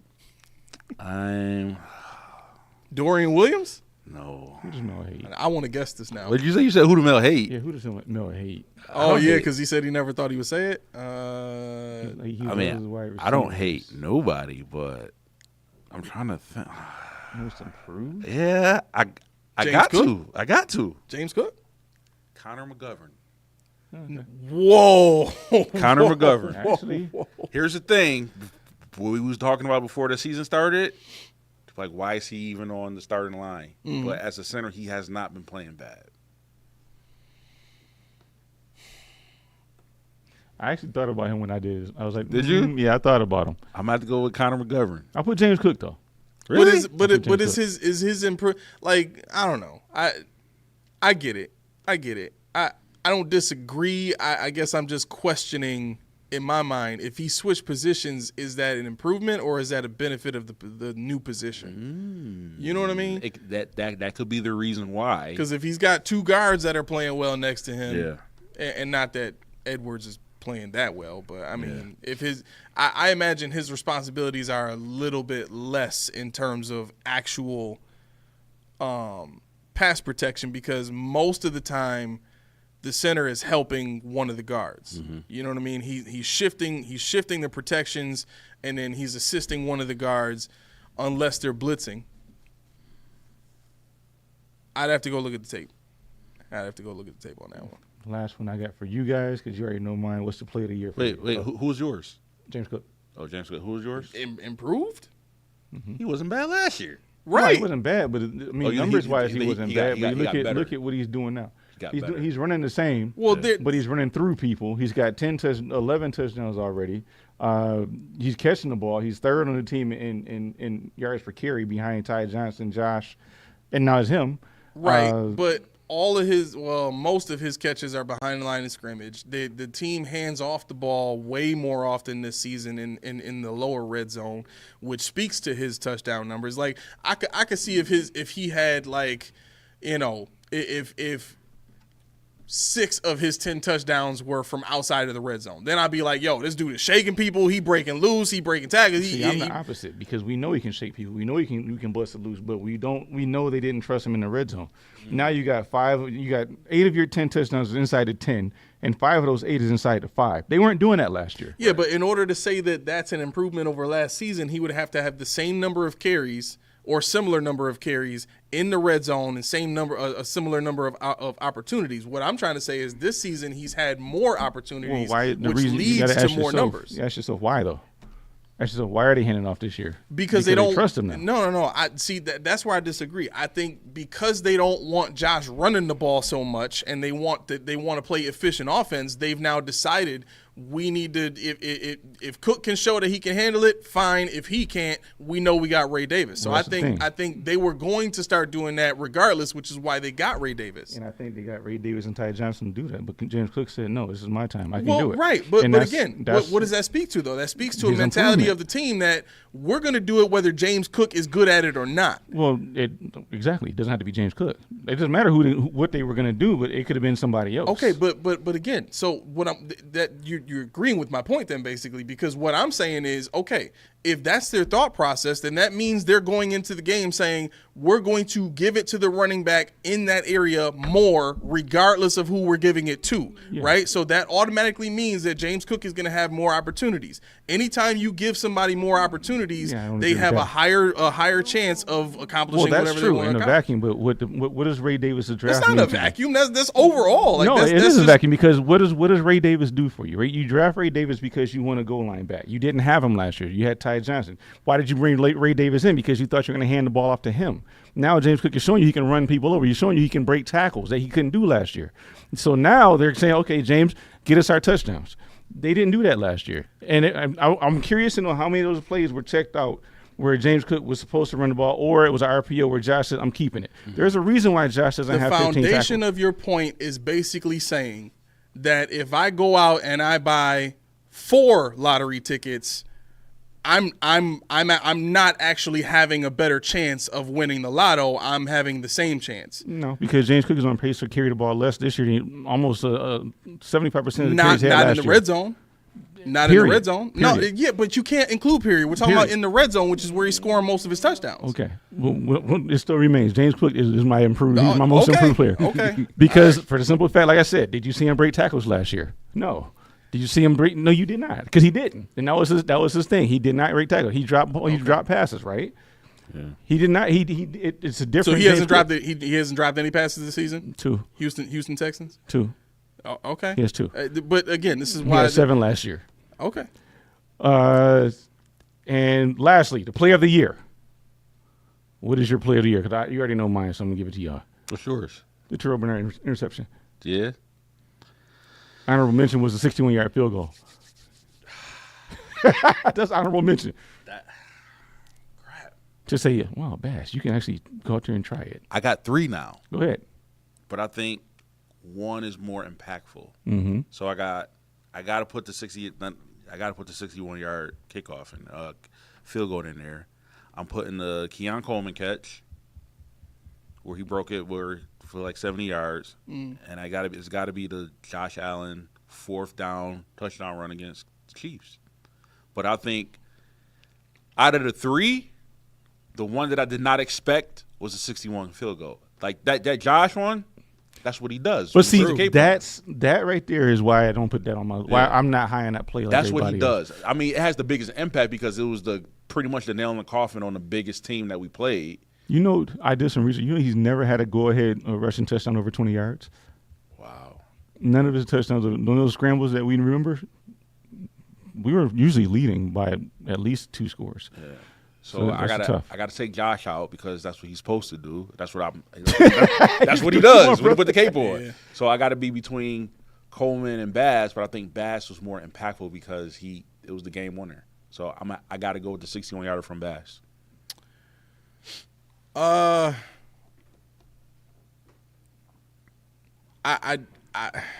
wanted to go with Coleman's catch and run in the Houston Texans game, simply because we haven't seen that kind of physicality and that kind of playmaking ability in a wide receiver in a very long time, and I'm including Stephon Diggs in that conversation.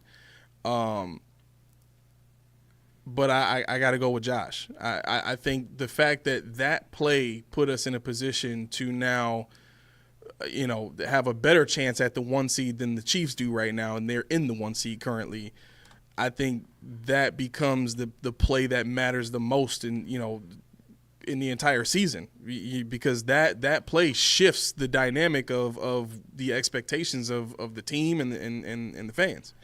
So yeah, to me that's the biggest one.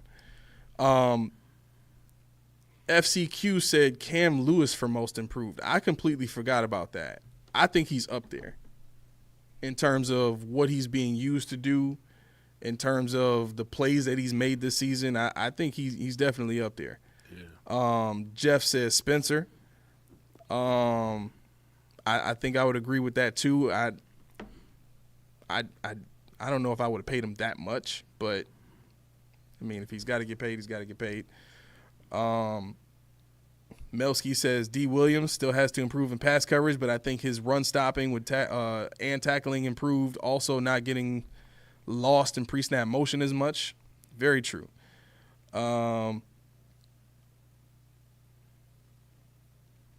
FCQ says James Cook beat the Cowboys by himself last year.